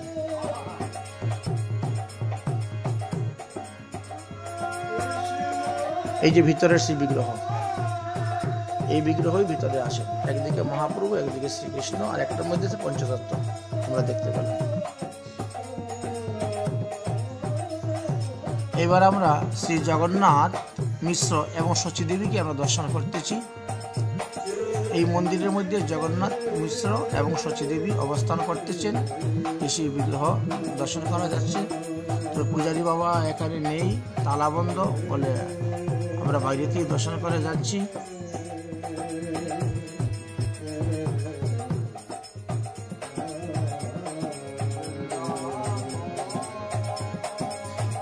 নটা 54 বেজে গেল, এখনো মন্দিরের দ্বার সম্পূর্ণ তালাবন্ধ আছে। শ্রীকৃষ্ণ এবং মহাপ্রভু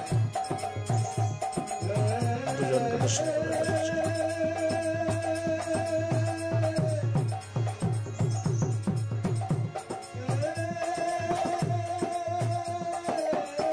মহাপ্রভু ও শ্রীকৃষ্ণ দুজনকে দর্শন করা।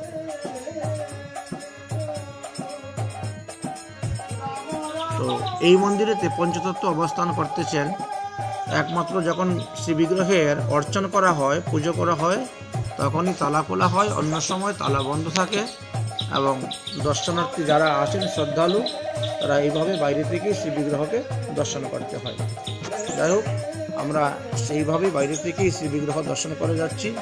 অদ্বৈত প্রভুকে দেখা যাচ্ছে, নিত্যানন্দ প্রভুকে দেখা যাচ্ছে, এদিকে মহাপ্রভুকে দেখতে পাচ্ছেন।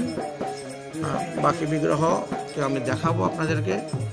তো বিগ্রহটা একটু বড় করলে পরে খুব সুন্দরই দেখা যাচ্ছে শ্রী বিগ্রহ, যদিও অনেকটা দূরে আমরা অবস্থান করতেছি।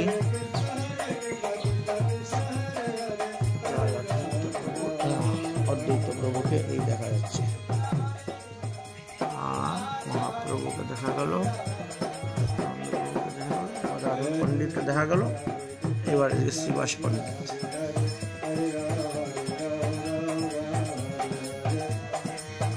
তালা ঝুলতে, এই যে শ্রীবাস পণ্ডিতকে দেখা যাচ্ছে। তাহলে এর মধ্যে আমাদের পঞ্চতত্ত্ব অবস্থান করতেছেন। পঞ্চতত্ত্বের শ্রী বিগ্রহ আমাদের দর্শন হয়ে গেল। এবার ভগবানের জন্য নতুন মন্দির আবার তৈরি হচ্ছে। এখানে আবার ঠাকুর আসবেন, বসবেন, শ্রী বিগ্রহ বসানোর জন্য তৈরি করা হচ্ছে।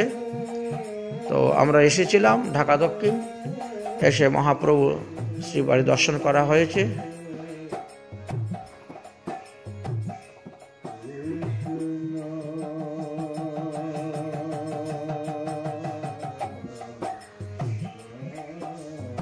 যাই হোক, কেন্দ্রীয় কার্যালয় শ্রী মহাপ্রভু সেবা সংঘ, ঠাকুরবাড়ি, ঢাকা দক্ষিণ, গোপালগঞ্জ, সিলেট।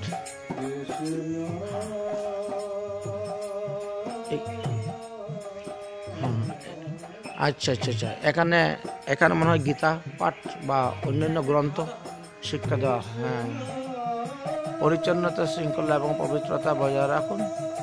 মনে রাখা উচিত যে এই স্থানটি সত্যি শ্রীমৎ মহাপ্রভু গৌরাঙ্গ মহাপ্রভু বাড়ি। তাহলে মহাপ্রভু এখানে কি ক্লাস করান, লেখাপড়া হতে পারে।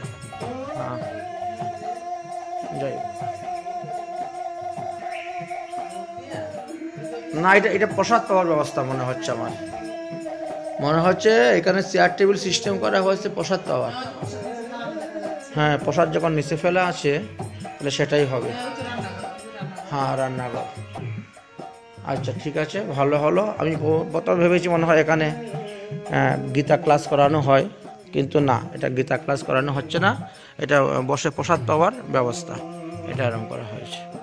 আমি তো আমার বুদ্ধি করে চলতেছি, মহাপ্রভু বাড়িতে এসেছি, তো বুদ্ধি শুদ্ধি না খাটাইলে হবে? 10 বছর পূর্বে আমি যখন এসেছিলাম তখন এই দোতলার এই রুমে ছিলাম আমি, এই যে উপরে দোতলার এই রুমে আমি ছিলাম 10 বছর পূর্বে অবস্থান করেছিলাম। তাহলে কলিযুগ পাবন অবতার শ্রী শ্রী গৌরাঙ্গ মহাপ্রভুর যেটা আদি বাড়ি ছিল সেটা আমাদের দর্শন করা হয়ে গেছে। যেটা দর্শন করার জন্যই আমরা ঢাকা দক্ষিণে এসেছি এবং শ্রী বিগ্রহ আমাদের দর্শন হয়েছে। আর বাকি স্থানগুলো আমরা দর্শন করার জন্য এখন যাব, অন্যান্য লীলা স্থানগুলো দর্শন করার জন্য আমরা যাব। জয় মহাপ্রভু। জয় হোক। अजानुलम्बित भुज कनकावदातु संकीर्तनैः कपितरो कमलायतक्षु विश्वाम्भरो द्विजवरो जुगधर्मपाल वन्दे जगत्प्रियकरो करुणावतार। नमो त्रिकालशताय जगन्नाथसुताय च सवित्राय सपुत्राय सकलत्राय ते नमो नमः। এটা হলো মহাপ্রভুর বাড়ির গেট ঢাকা দক্ষিণের।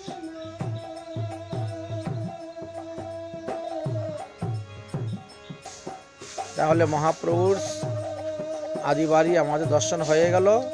এখন আমরা এখান থেকে যাব সিলেটে, সিলেট থেকে যাব সুনামগঞ্জে, এবং সুনামগঞ্জ থেকে তাহেরপুর উপজেলা যাব, যেখানে পনাতীর্থ বলা হয়, পনতীর্থ বলা হয়, যেখানে অদ্বৈত প্রভু আবির্ভাব হয়েছিলেন। সেই স্থানে লাহোর পরগনাতে আমরা গিয়ে উপস্থিত হব। আজকে আমরা সেই স্থান দর্শন করার জন্য যাব।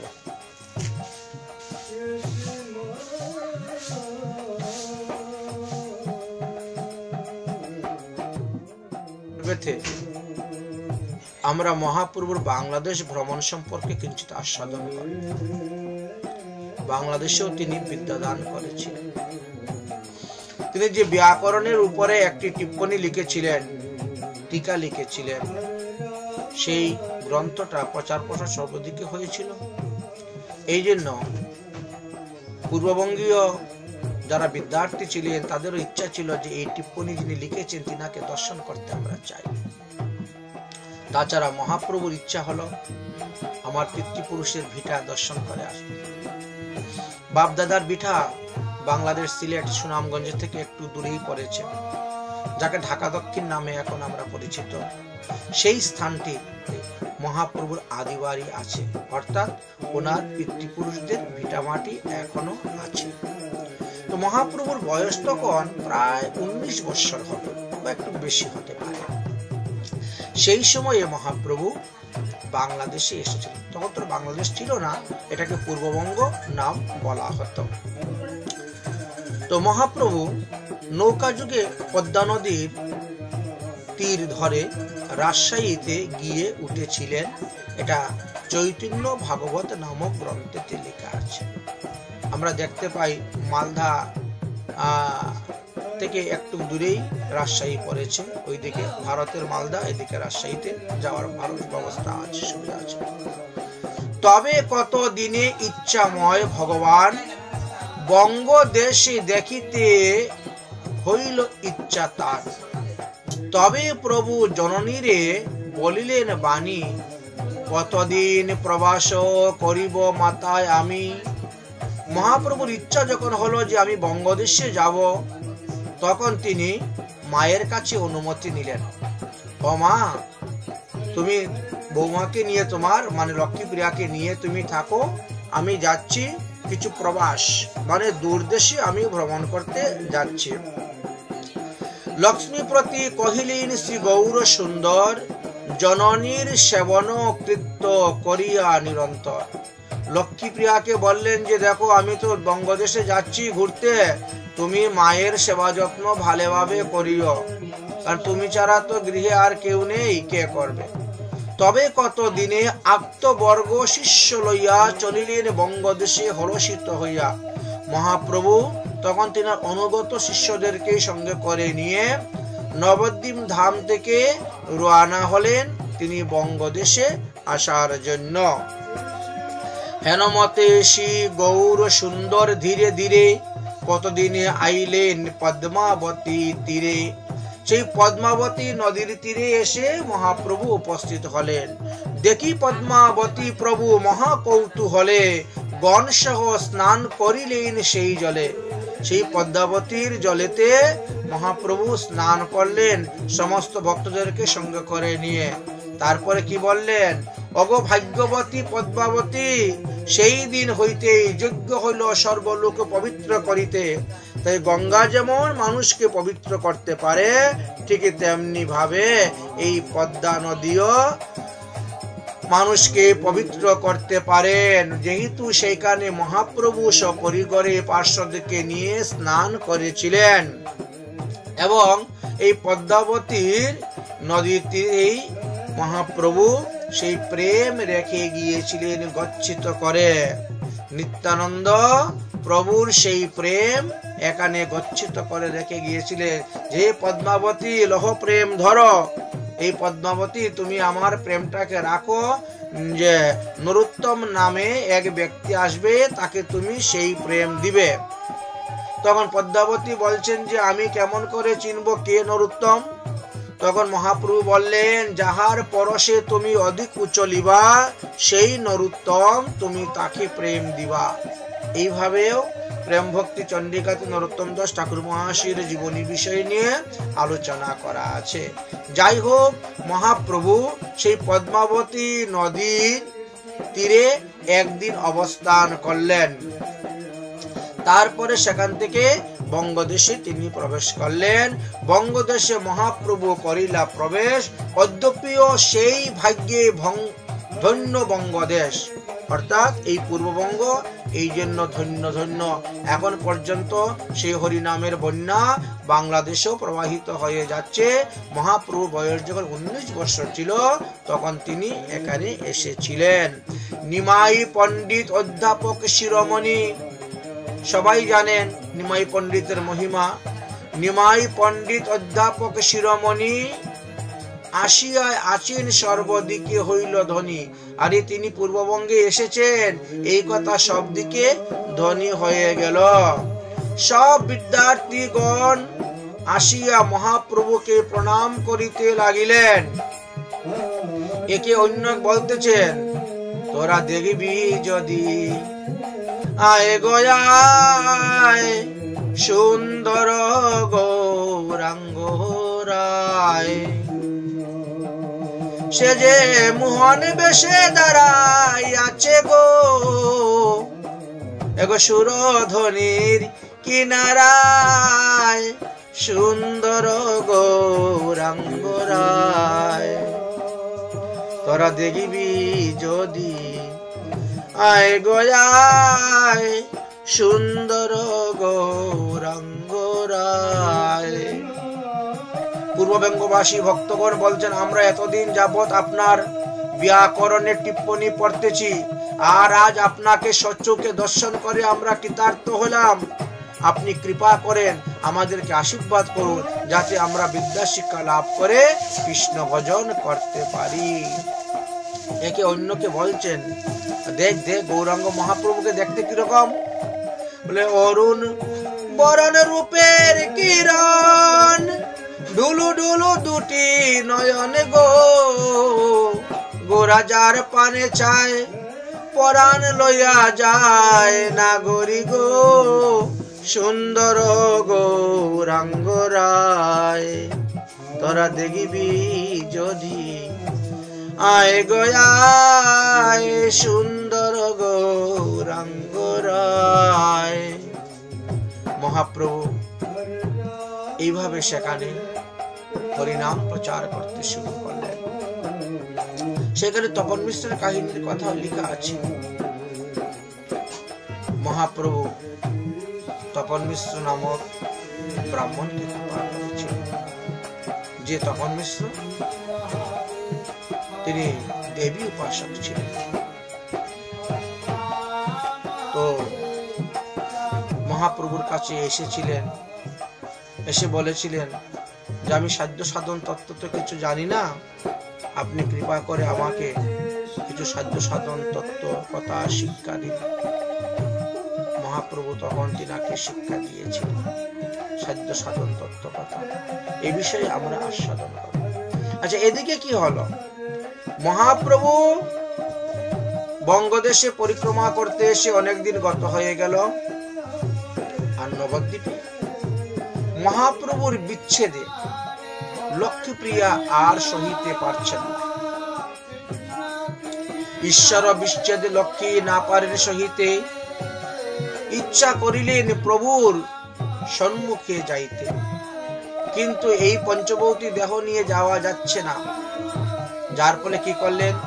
নিজ প্রকৃতিক দেহ রাখিয়া পৃথিবীতে চলিলেন প্রভুর পাশে অতি অলক্ষিতে। এই পঞ্চবৌতিক দেহটা নবদ্বীপেই রেখে দিলেন, আর সূক্ষ্ম দেহে তিনি মহাপ্রভুর কাছে চলে আসলেন। কিন্তু নবদ্বীপবাসী লোক দেখলো কি সর্প দংশনে লক্ষ্মীপ্রিয়ার মৃত্যু হয়েছে। যাই হোক, মহাপ্রভুর শ্রী চরণ ধূলি পেয়ে বঙ্গদেশের লোক ধন্য হয়েছিলেন। এই বঙ্গদেশটা পাণ্ডব বর্জিত দেশ বলে একটা দোষ ছিল। পাণ্ডব বর্জিত দেশ বলিয়া যে দোষটা ছিল বঙ্গদেশে, বঙ্গদেশের সেই দোষটা শোধন হয়ে গেল, দূর হয়ে গেল মহাপ্রভু আসার পরে। এবং মহাপ্রভু সর্বপ্রথমে দেখা গেল এই হরিনাম প্রেমটা বাংলাদেশেই তিনি প্রচার করেছিলেন। ভারতে নবদ্বীপে তিনি পরে প্রচার করেছেন, কিন্তু আগে বঙ্গদেশ থেকে তার সূচনা হয়ে গেল হরিনাম প্রচার। দেখলেন যে এখানকার লোক চন্ডাল পতিত, এদেরকে উদ্ধার করতে হবে না। চন্ডাল পতিত কিংবা স্বজন দুর্জন সবারে যাচিয়া প্রভু দিল হরিনাম। সূচি বা অসুচি কিংবা আচার বিচার না মানিয়া সবারে কইলেন ভবপার। সেখানে নাম সংকীর্তনের নৌকা মহাপ্রভু সাজাইলেন। নাম সংকীর্তনের প্রভু নৌকা সাজাইয়া ভবনিধি পার করলেন দুঃখিত দেখিয়া। যে জনারে পার করেন ধরি কুলে করি, কান্ডারি রূপেতে পার করলেন গৌর হরি। সেখানে মহাপ্রভু কান্ডারি, ভবপারের কান্ডারি হয়ে তিনি দাঁড়ালেন, অকাতরে হরিনাম দিলেন, এবং তিনি কর্ণধর নৌকার মাঝি, তিনি গুরু হয়ে সবাইকে পার করলেন। এহেন করুণা নাহি দেখি কোন যুগে, কোন অবতারে কোথায় বা আছে? কোন অবতারও এরকম করুণা দেখি না যে পাপীদেরকে এইভাবে উদ্ধার করেছেন।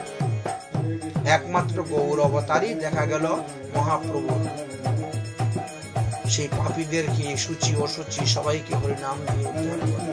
সবারই পবিত্র কইলে সমভাব করি, ব্রাহ্মণ চন্ডালে করে কুড়াকুড়ি সমভাব। রাধা কৃষ্ণের প্রেম করিল অধিকার, সবাইকে রাধা কৃষ্ণের প্রেম দান করলেন। দয়ার সাগর প্রভু সর্বলোকপতি, করুণা প্রকাশিয়া লোকের শুদ্ধ কইলা মতি। মহাপ্রভু তাদেরকে শুদ্ধমতি করেছিলেন।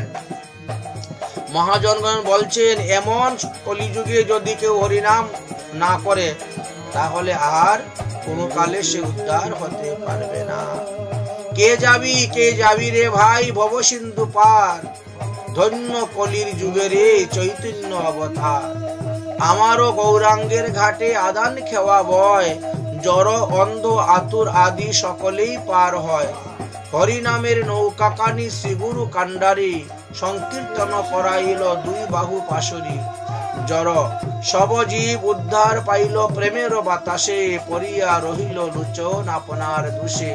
লোচন দাস ঠাকুর বড় সুন্দর পয়ার ছন্দে এই কীর্তনগুলা আমাদের জন্য রেখে গেলেন। মহাপ্রভুর অপ্রাকৃত লীলা কথা আমাদেরকে বর্ণন করাইলেন, শুনাইলেন। আর না হলে আমরা এই সমস্ত কথা কোথা থেকে জানতে পারতাম, কোথা থেকে শুনতে পারতাম? আমরা এই সমস্ত কথা জানতেও পারতাম না, শুনতেও পারতাম না। একমাত্র মহাপ্রভুর কৃপাতেই আমরা এই সমস্ত কথা জানতে পেরেছি। মহাপ্রভুর কৃপা ব্যতীত এটা সম্ভব হতো না কিছুতেই। আচ্ছা, তাহলে এবার আমরা তপন মিশ্রের কথাতে প্রবেশ করি। তাহলে তপন মিশ্রকে স্বয়ং দেবী স্বপ্নে আদেশ দিলেন যে তোমাকে আর আমার পূজা করতে হবে না, আর দেবী পূজা করতে হবে না, এবার তুমি কৃষ্ণ ভজন করো।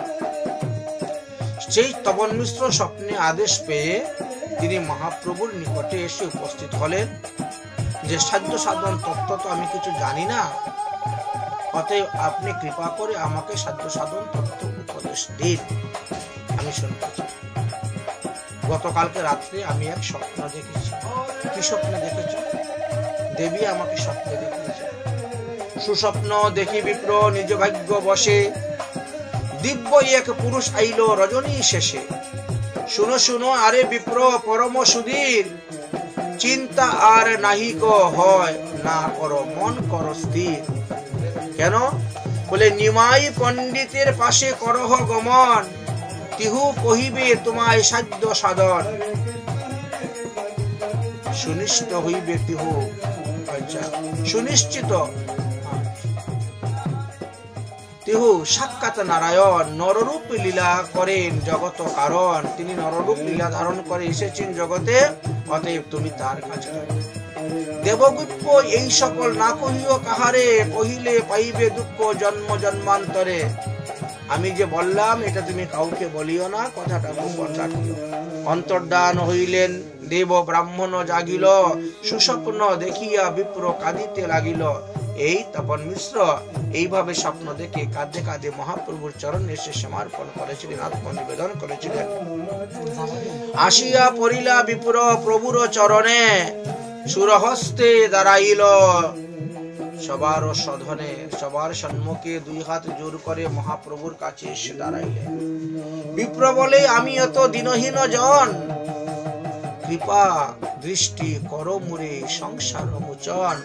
আমি এই সংসারে পড়ে আছি, তুমি কৃপা করে এই সংসার থেকে আমাকে উদ্ধার করো। কেশে ধরি মুরে করো পার, সাধ্য সাধন তত্ত্ব কিছু নাহি জানি, কৃপা করি আমারে কহিবেন আপনি। সাধ্য বস্তু হলেন ভগবান, আর তাকে পেতে গেলে সাধন করতে হয়, কিন্তু সেই সাধন তো আমি জানি না, অতএব কৃপা করে আপনি আমাকে সেই সাধ্য সাধনের তত্ত্ব কথা বলেন। চৈতন্য ভাগবতের আদিলীলার 12 নম্বর অধ্যায়ের মধ্যে লেখা আছে, প্রভু বলেন, বিপ্র তোমার ভাগ্যের কি কথা, কৃষ্ণ ভজিবারে চাহ সেই সে সর্বতা। তোমার মতন ভাগ্যবান পৃথিবীতে কজন আছে, তুমি কৃষ্ণ ভজন করতে চাচ্ছ, বড় ভাগ্য তোমার। ঈশ্বর ভজন অতি দুর্গময় অপার, যুগ ধর্ম স্থাপিয়া আছেন পরিপরচার। কৃষ্ণ ভজন করা তো খুব দুর্গম, কিন্তু আমাদের কলিযুগের জন্য খুব সুগম। এই কলিযুগের যুগ ধর্ম বেদ পুরাণ ইতিহাসে স্থাপন করা আছে। অতএব সেই যুগ ধর্মের কথাই আমি তোমাকে বলছি। এই যুগ ধর্মের দ্বারা তুমি কৃষ্ণ ভজন অতি সুলভ ভাবে করতে পারবে, তোমার কাছে দুর্লভ হবে না, দুর্গম হবে না, দুর্গম হবে না, সুগম হয়ে যাবে। দেখো বাবা, চারি যুগে চারি ধর্ম ক্ষিতিতলে আছে। সত্য যুগে একরকম ছিল ধর্ম, ত্রেতার যুগে আরেক রকম, দাপর যুগে আরেক রকম, আর কলি যুগে আরেক রকম হয়েছে। চারি যুগে চারি ধর্ম রাখি ক্ষিতিতলে, স্বধর্ম স্থাপিয়া প্রভু নিজ স্থানে চলে। তাই ভগবান স্বধর্ম স্থাপন করে গিয়েছেন এই কলিযুগে। স্বধর্ম কি? জীবের ধর্ম হয় নিত্য কৃষ্ণ দাস, প্রতিটা জীব ভগবানের দাস।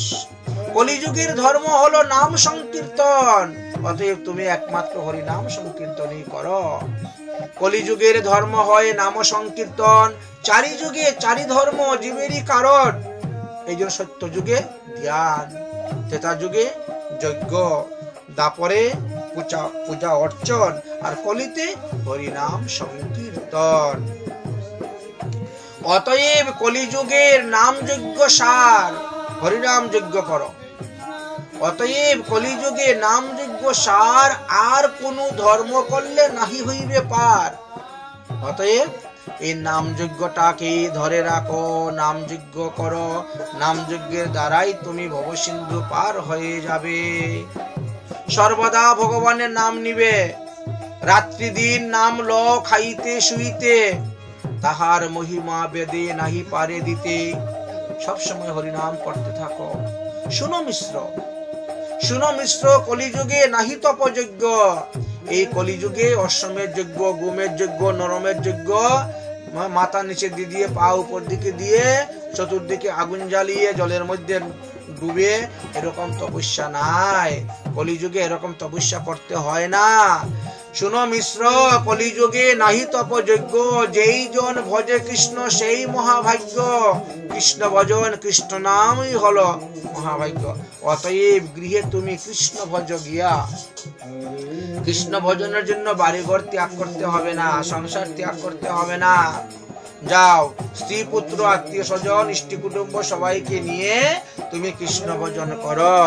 শুনো মিশ্র, কলিযুগে নাহি তপযজ্ঞ, অতএব গৃহে তুমি কৃষ্ণ ভজ গিয়া, কুটিনাটি পরিপাটি একান্ত হইয়া। হরিনাম কিভাবে করবেন? একান্ত হইয়া নির্জনে বসিয়া করো নাম সংকীর্তন, মাগিয়া যাচিয়া করো উদর পীড়ন। অতএব কুটিনাটি পরিপাটি এইগুলা ত্যাগ করে দিয়ে একান্ত ভাবে বসে হরিভজন করো। হরিভজনের সময় কোনো বিষয়ের চিন্তা আনবে না, কোনো সংসারের চিন্তা আনবে না, কোনো কামনা বাসনা মনের মধ্যে রাখবে না। তাহলে হরিনাম করতে করতেই তুমি হরিকে পেয়ে যাবে। সাধ্য সাধন তত্ত্ব যে কিছু সকল এই হরিনাম সংকীর্তনে মিলিবে কেবল। এই হরিনাম সংকীর্তন শ্রদ্ধার সহিত, ভক্তির সহিত, প্রেমের সহিত করতে থাকো, তাহলে তোমার মঙ্গল হইবে। তপন মিশ্র বলল, হরির তো অনেক নাম, তো আমি কোন নামে ভগবানকে ডাকবো, কোন নামে ভগবানের কীর্তন করব? তখন মহাপ্রভু বললেন, হরে কৃষ্ণ কৃষ্ণ কৃষ্ণ হরে হরে, হরে রাম রাম রাম হরে হরে। এই 16 নাম 32 অক্ষর তুমি সর্বদা কীর্তন করো। এই শ্লোক নামাবলী হয় মহামন্ত্র। এই যে 16 নাম 32 অক্ষর, এটাকে মহামন্ত্র বলা হয়েছে। এটা জপনীয় এবং কীর্তনীয়। তোমরা উচ্চস্বরে কীর্তনও করতে পারবে, আবার মালার মধ্যে জপও করতে পারবে। এই শ্লোক নামাবলী হয় মহামন্ত্র। 16 নাম 32 অক্ষর হয় এই তন্ত্র। অর্থাৎ এই যে 16 নামের মধ্যে 32টা অক্ষর আছে। এই 16 নাম 32 অক্ষরকেই নামাবলী বলা হয়েছে। একেই কলিযুগের মহামন্ত্র বলা হয়েছে, একেই কলিযুগের তারক ব্রহ্ম নাম বলা হয়েছে। অতএব এই 16 নাম 32 অক্ষরটা তন্ত্র। তন্ত্র কেন? ওটা শুনলে পরে একরকম অর্থ মনে হয়, কিন্তু ভিতরে আরেক রকম অর্থ লুকিয়ে আছে। এই জন্য হরিনামের 16টি নামের 16টা লীলার উপরে দাঁড়িয়ে আছে, 16 প্রকার তার অর্থ দেওয়া আছে। এটি আমাদের মহাজনগণ বর্ণন করে গিয়েছেন। রঘুনাথ দাস গোস্বামী নামের মহিমার কথা বর্ণন করে গেছেন। জীব গোস্বামী পাদ হরিনামের মহিমার কথা বর্ণন করে গেছেন। নামাচার্য হরিদাস ঠাকুর বর্ণন করে। এইভাবে হরিনামের অনেক অনেক অর্থে অনেকজন বর্ণন করে গিয়েছেন। হরিনাম করতে থাকো, সাধিতে সাধিতে যাবে প্রেমাঙ্কুর হবে। এই হরিনাম করতে করতেই তার থেকে প্রেমের অঙ্কুর উঠবে। সাধিতে সাধিতে যাবে প্রেমাঙ্কুর হবে, সাধ্য সাধন তত্ত্ব সব জানিবে সে তবে। তখন তুমি এই হরিনাম করতে করতে নাম প্রভু এসে তোমাকে সব জানিয়ে দিবেন। রাত্রি স্বপ্নেতে নাম প্রভু আসবেন, তোমার প্রশ্নের উত্তর দিবেন, তোমাকে সব জানাবেন। অতএব তুমি সাধু সঙ্গ করো আর নাম সংকীর্তন করো। সাধু সঙ্গ, নাম সংকীর্তন, ভাগবত শ্রবণ, মথুরায় বাস, শ্রদ্ধায় বিগ্রহ সেবন, এই পাঁচটাকে তুমি করতে থাকো। এতেই তোমার কল্যাণ হবে, এতেই তুমি ভবসিন্ধু পার হয়ে যেতে পারবে। কলিকালে নাম রূপে কৃষ্ণ অবতার। এই যে নাম, এই নামটাই স্বয়ং ভগবানের অবতার। এই জন্য ভগবানের অবতারকে বাচক এবং বাচ্য এই দুই ভাগে ভাগ করা হয়েছে। কলিকালে নাম রূপে কৃষ্ণ অবতার, নাম হইতেই হবে সর্বজগত নিস্তার। এই হরিনামের দ্বারা তুমি উদ্ধার হইবে, তোমার পিতৃপুরুষগণ মাতৃপুরুষগণ তুমি উদ্ধার করতে পারবেন। এই হরিনামের দ্বারাই আমাদের পূর্বপুরুষ যারা নরকে পড়ে আছেন তারাও উদ্ধার হইতে পারবেন। আচ্ছা প্রভু, কিভাবে নাম নিলে পরে আমি ভগবানকে পাবো? কিভাবে নাম নিলে পরে আমার প্রেমের উদয় হবে? আপনি একটু কৃপা করে বলে দিন। তখন মহাপ্রভু বললেন, তৃণ হইতে নিচু হইয়া সদা লইবে নাম। তৃণ হইতে নিচু হইয়া সদা লইবে নাম, আপনি নিরভিমানী হয়ে অন্য দিবে মান। আমরা যখন ঘাসের উপর দিয়ে হেঁটে যাই, ঘাস আমাদের কিছু বলে না। পা দেওয়ার সঙ্গে সঙ্গে ঘাস মাথা নিচু করে নেয়, যখন চলে যায় তখন আবার মাথা উঁচু করে দাঁড়িয়ে যায় ঘাস। ঠিক তেমনি ভাবে তৃণের মতো নিচু হতে হবে। তৃণ হইতে নিচু হইয়া সদা লবে মান, আপনি নিরভিমানী হইয়ে অন্য দিবে মান। অন্যের কাছ থেকে মানের আশা করবে না, তুমি অন্যদেরকে মান দিবে, অন্যদেরকে সম্মান দিবে। তরু সম সহিষ্ণু বৈষ্ণব করিবে, এবং তরু বৃক্ষের মতো তোমাকে সহিষ্ণু হতে হবে। বৃক্ষ দেখেন আমাদেরকে অক্সিজেন দিচ্ছে, ফল দিচ্ছে, ফুল দিচ্ছে, জ্বালানি কাষ্ঠ দিচ্ছে। অথচ আমরা বৃক্ষের উপরে কত অত্যাচার করি, কারণে অকারণে ডাল কেটে দেই, গাছ কেটে দিচ্ছি। সহিষ্ণু বৃক্ষ জল পাচ্ছে না, শুকাইয়ে মরে যাচ্ছে, তবুও কারো কাছে জল চায় না। ঠিক তেমনি ভাবে হতে হবে সহিষ্ণু সাধুদেরকে। তরুসম সহিষ্ণুতা বৈষ্ণব করিবে, ভৎসনা তারণেও কাউকে কিছু না বলিবে। যদি কেউ গালি দেয়, যদি কেউ প্রহার করে, যদি কেউ কুবাক্য বলে, তথাপিও তাকে কিছু বলতে যেও না। তার বিচার তো ভগবান করে নিবে, যে যেমন কর্ম করবে তার ফল ভোগ করবে, তুমি তার ফলের বিচার করতে যেও না। কাটিলেও তরু যেমন কিছু নাহি বলে, গাছকে কাটিয়ে দিলে গাছ কিছুই বলে না। কাটিলেও তরু যেমন কিছু না বলয়, শুকাইয়া মরে তবু জল না মাঙ্গয়। এই মতো বৈষ্ণবের কারে কিছু না মাগিবে, অযাচিত বৃত্তি কিংবা শাকন্য খাবে। অতএব তুমিও কারো কাছে কিছু মাগবে না, অযাচিত বৃত্তিতে যাহা পাও তাহা খাবে, নাহলে শাকন্য। বনেতে শাক আছে, যাও শাক তুলে আনো, আনিয়া বনের শাক অলবনে করি পাক খাও। সদা নাম লবে, যথা লাভেন সন্তুষ্ট থাকবে। এই মতন আচার আচরণ করে তুমি ভক্তির ধর্ম যাজন করতে থাকো। প্রভুর কৃপাতে অবশ্যই তুমি প্রেম ভক্তি লাভ করতে পারবে, এতে বিন্দুমাত্র সন্দেহ নাই। প্রভুর শ্রীমুখের শিক্ষা শুনি দ্বিজবর, তপন মিশ্র যখন মহাপ্রভুর মুখ থেকে এই শিক্ষা লাভ করলেন, পুনর প্রণাম করিলেন বহুতর। তখন দণ্ডবত প্রণাম করলেন, প্রণাম করে বললেন, ঠিক আছে, আমি আপনার আদেশে শিরোধার্য করলাম, আমি আপনার আদেশ অনুসারে পালন করব। মিশ্র কহেন, আজ্ঞা হয় আমি সঙ্গে যাই। এবার তপন মিশ্র বলছেন, প্রভু আমি সংসার ত্যাগ করে আমি আপনার সঙ্গে চলে যাব, আপনার সাজি বইব, ধুতি বইব, গ্রন্থ বহন করব, আমি আপনার সঙ্গে যাব, আপনি যেখানে যেখানে ভ্রমণ করবেন আমি সেখানে সেখানে ভ্রমণ করব।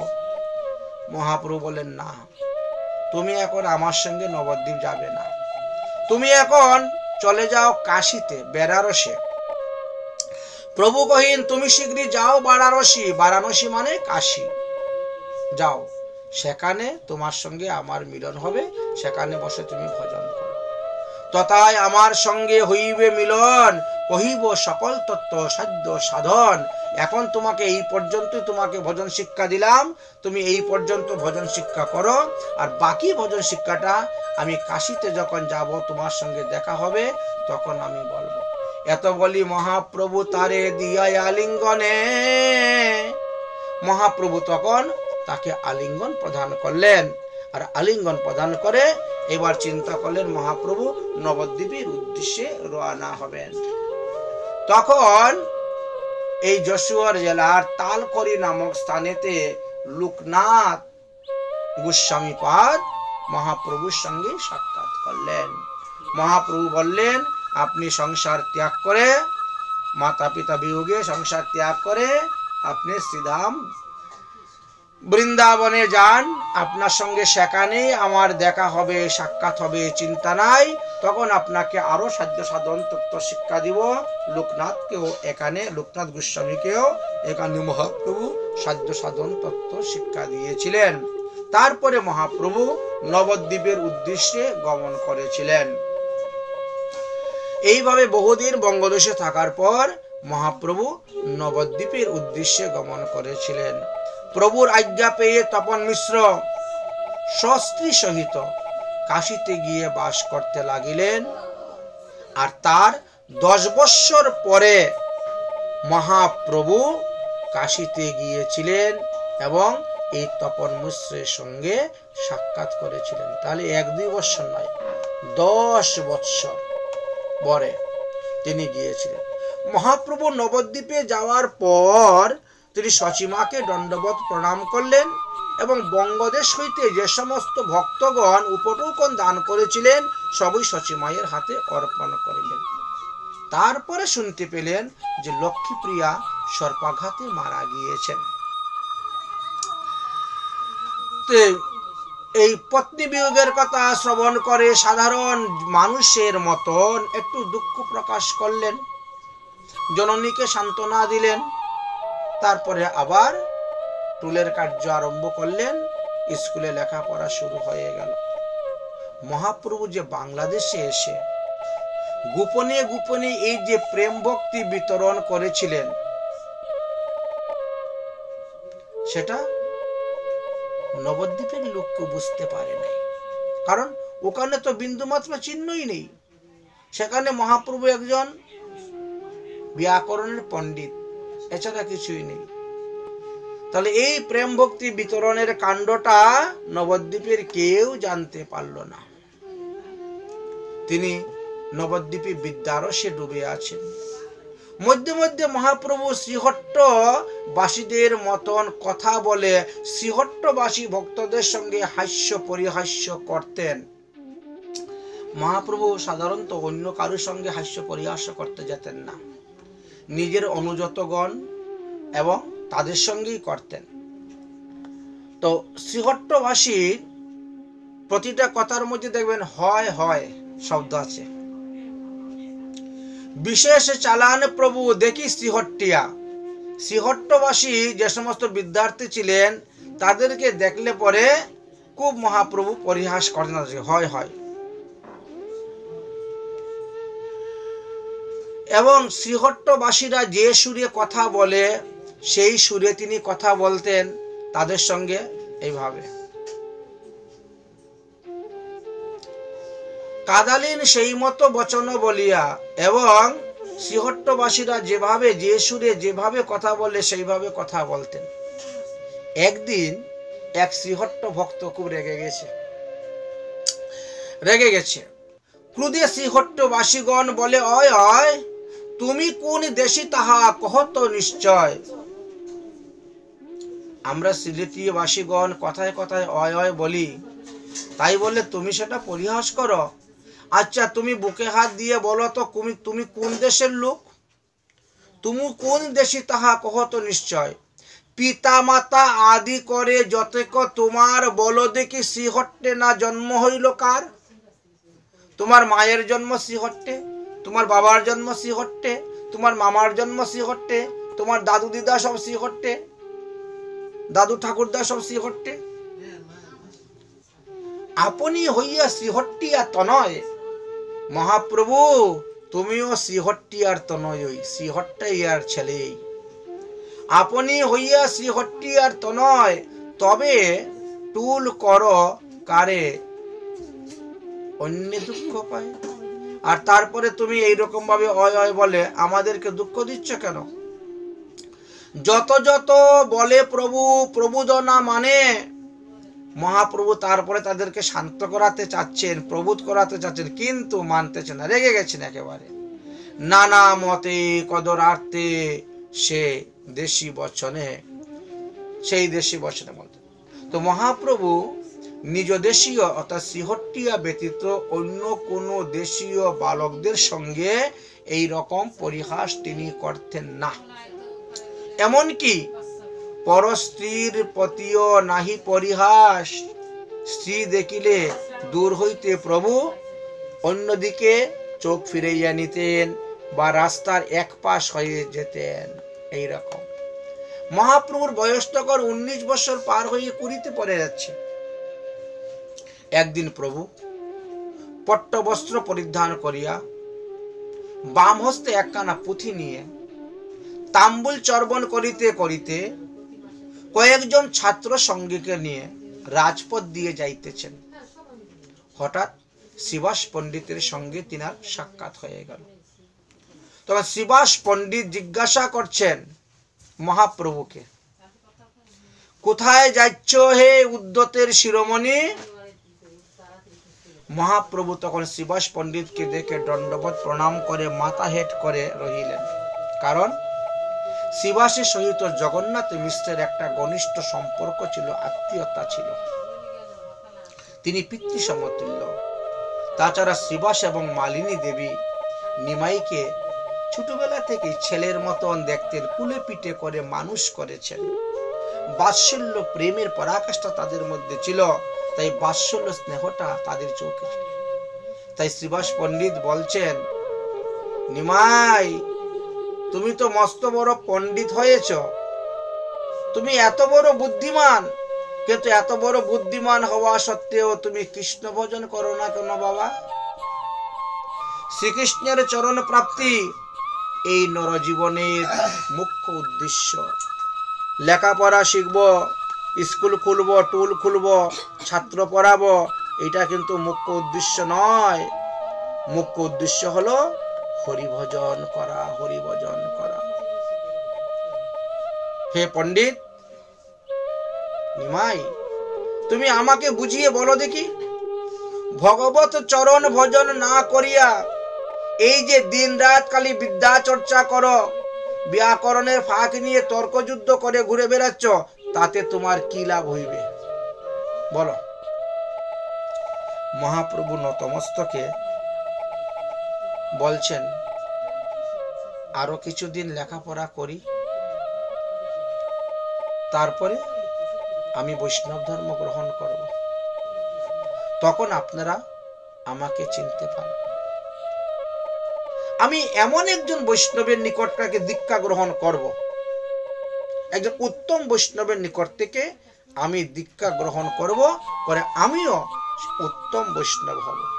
তখন আপনারাই অবাক হয়ে যাবেন, আপনারা তাক লেগে যাবেন। আমার দুয়ারে ব্রহ্মা বিষ্ণু শিব আদি সমস্ত দেবগণ আসবে, মাথা ঠুকবে আমার দরজার মধ্যে। আমি এমন বৈষ্ণবই হব, এমন বৈষ্ণবের কাছে দীক্ষা নেই। শিবাস পণ্ডিত হাসছেন। শিবাস পণ্ডিত হেসে বলছেন, আরে নিমাই, তুমি কি দেবতা বলো ভয় করো না? তোমার দরজার সামনে এসে দেবতারা মাথা ঠুকবে? নিমাই উত্তর দিলেন, সুহম, আমি যা তারাও তা, তারা যা আমিও তা। এক কথায় বলেছে সুহম, অর্থাৎ ভগবান যিনি আমিও তিনি। তবে আমি আবার কাকে ভয় করব?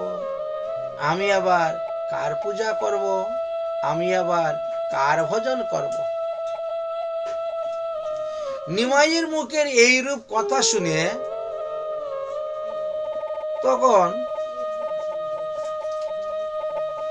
শিবাস পণ্ডিত বলছেন, ওরে বাবা, এর মধ্যে দিকে নাস্তিকত্ব এসে গেছে। হ্যাঁ, বলছে আমি যা ভগবান তা, তাহলে আমি আর কার পূজা করব? ওরে, এত যারা মূর্খ, যারা মূঢ় নাস্তিক, তারা এই সমস্ত কথা বলেন। শিবাস পণ্ডিত তখন দুঃখ পেয়ে গেলেন। নিমাই পণ্ডিতের এই কথা শুনে শিবাস পণ্ডিত বুঝতে পারলেন না, তিনি দুঃখ পেয়ে গেলেন। কারণ শিবাস পণ্ডিত তখনও জানতেন না যে মহাপ্রভু স্বয়ং ভগবান, জানতেন না। শিবাস পণ্ডিতের মনে আশা ছিল, এই নিমাই যদি বৈষ্ণব হতে পারত কত ভালো হতো। বৈষ্ণবের ছেলে, জগন্নাথ মিশ্র এত বড় বৈষ্ণব, বৈষ্ণবের ছেলে যদি বৈষ্ণব হয়ে যেতে পারত তাহলে সোনায় সোহাগা হয়ে যেত। আর নিমাই যদি বৈষ্ণব হইয়া আমাদের সম্প্রদায়ে প্রবেশ করে, অর্থাৎ গৌরীয় সম্প্রদায়ে প্রবেশ করে, তাহলে তো আরো ভালো। ব্রহ্মচর্য সম্প্রদায়, ব্রহ্ম মধ্যচারী সম্প্রদায়ে ঢুকলে তাহলে তাদের সম্প্রদায়টা আরো শ্রীবৃদ্ধি হবে, আরো সুন্দর হবে। কিন্তু আজ নিমাইয়ের মুখ থেকে যে সমস্ত কথা শুনলাম, এতে আশা করা যাচ্ছে না। নিরাশ হয়ে গেলেন শিবাস পণ্ডিত। তাই তিনি বললেন, এইরূপ চঞ্চলকে আমি উপদেশ দিতে আসিয়াছি। এই যে উলুবনে মুক্তা চড়ানো হচ্ছে, ভস্মে ঘি ঢালা হচ্ছে, এই বলে শিবাস পণ্ডিত মনোদুঃখে সেখান থেকে চলে গেলেন। মহাপ্রভু কিছু বললেন না। পড়ুয়াগণের সহিত রাজপথ দিয়ে তিনি গিয়ে স্কুলে ঢুকলেন এবং পড়তে শুরু করলেন। পড়াশোনা শেষ হওয়ার পরে বাজারে গেলেন, বাজার থেকে দ্রব্য কেনাকাটা করে নিয়ে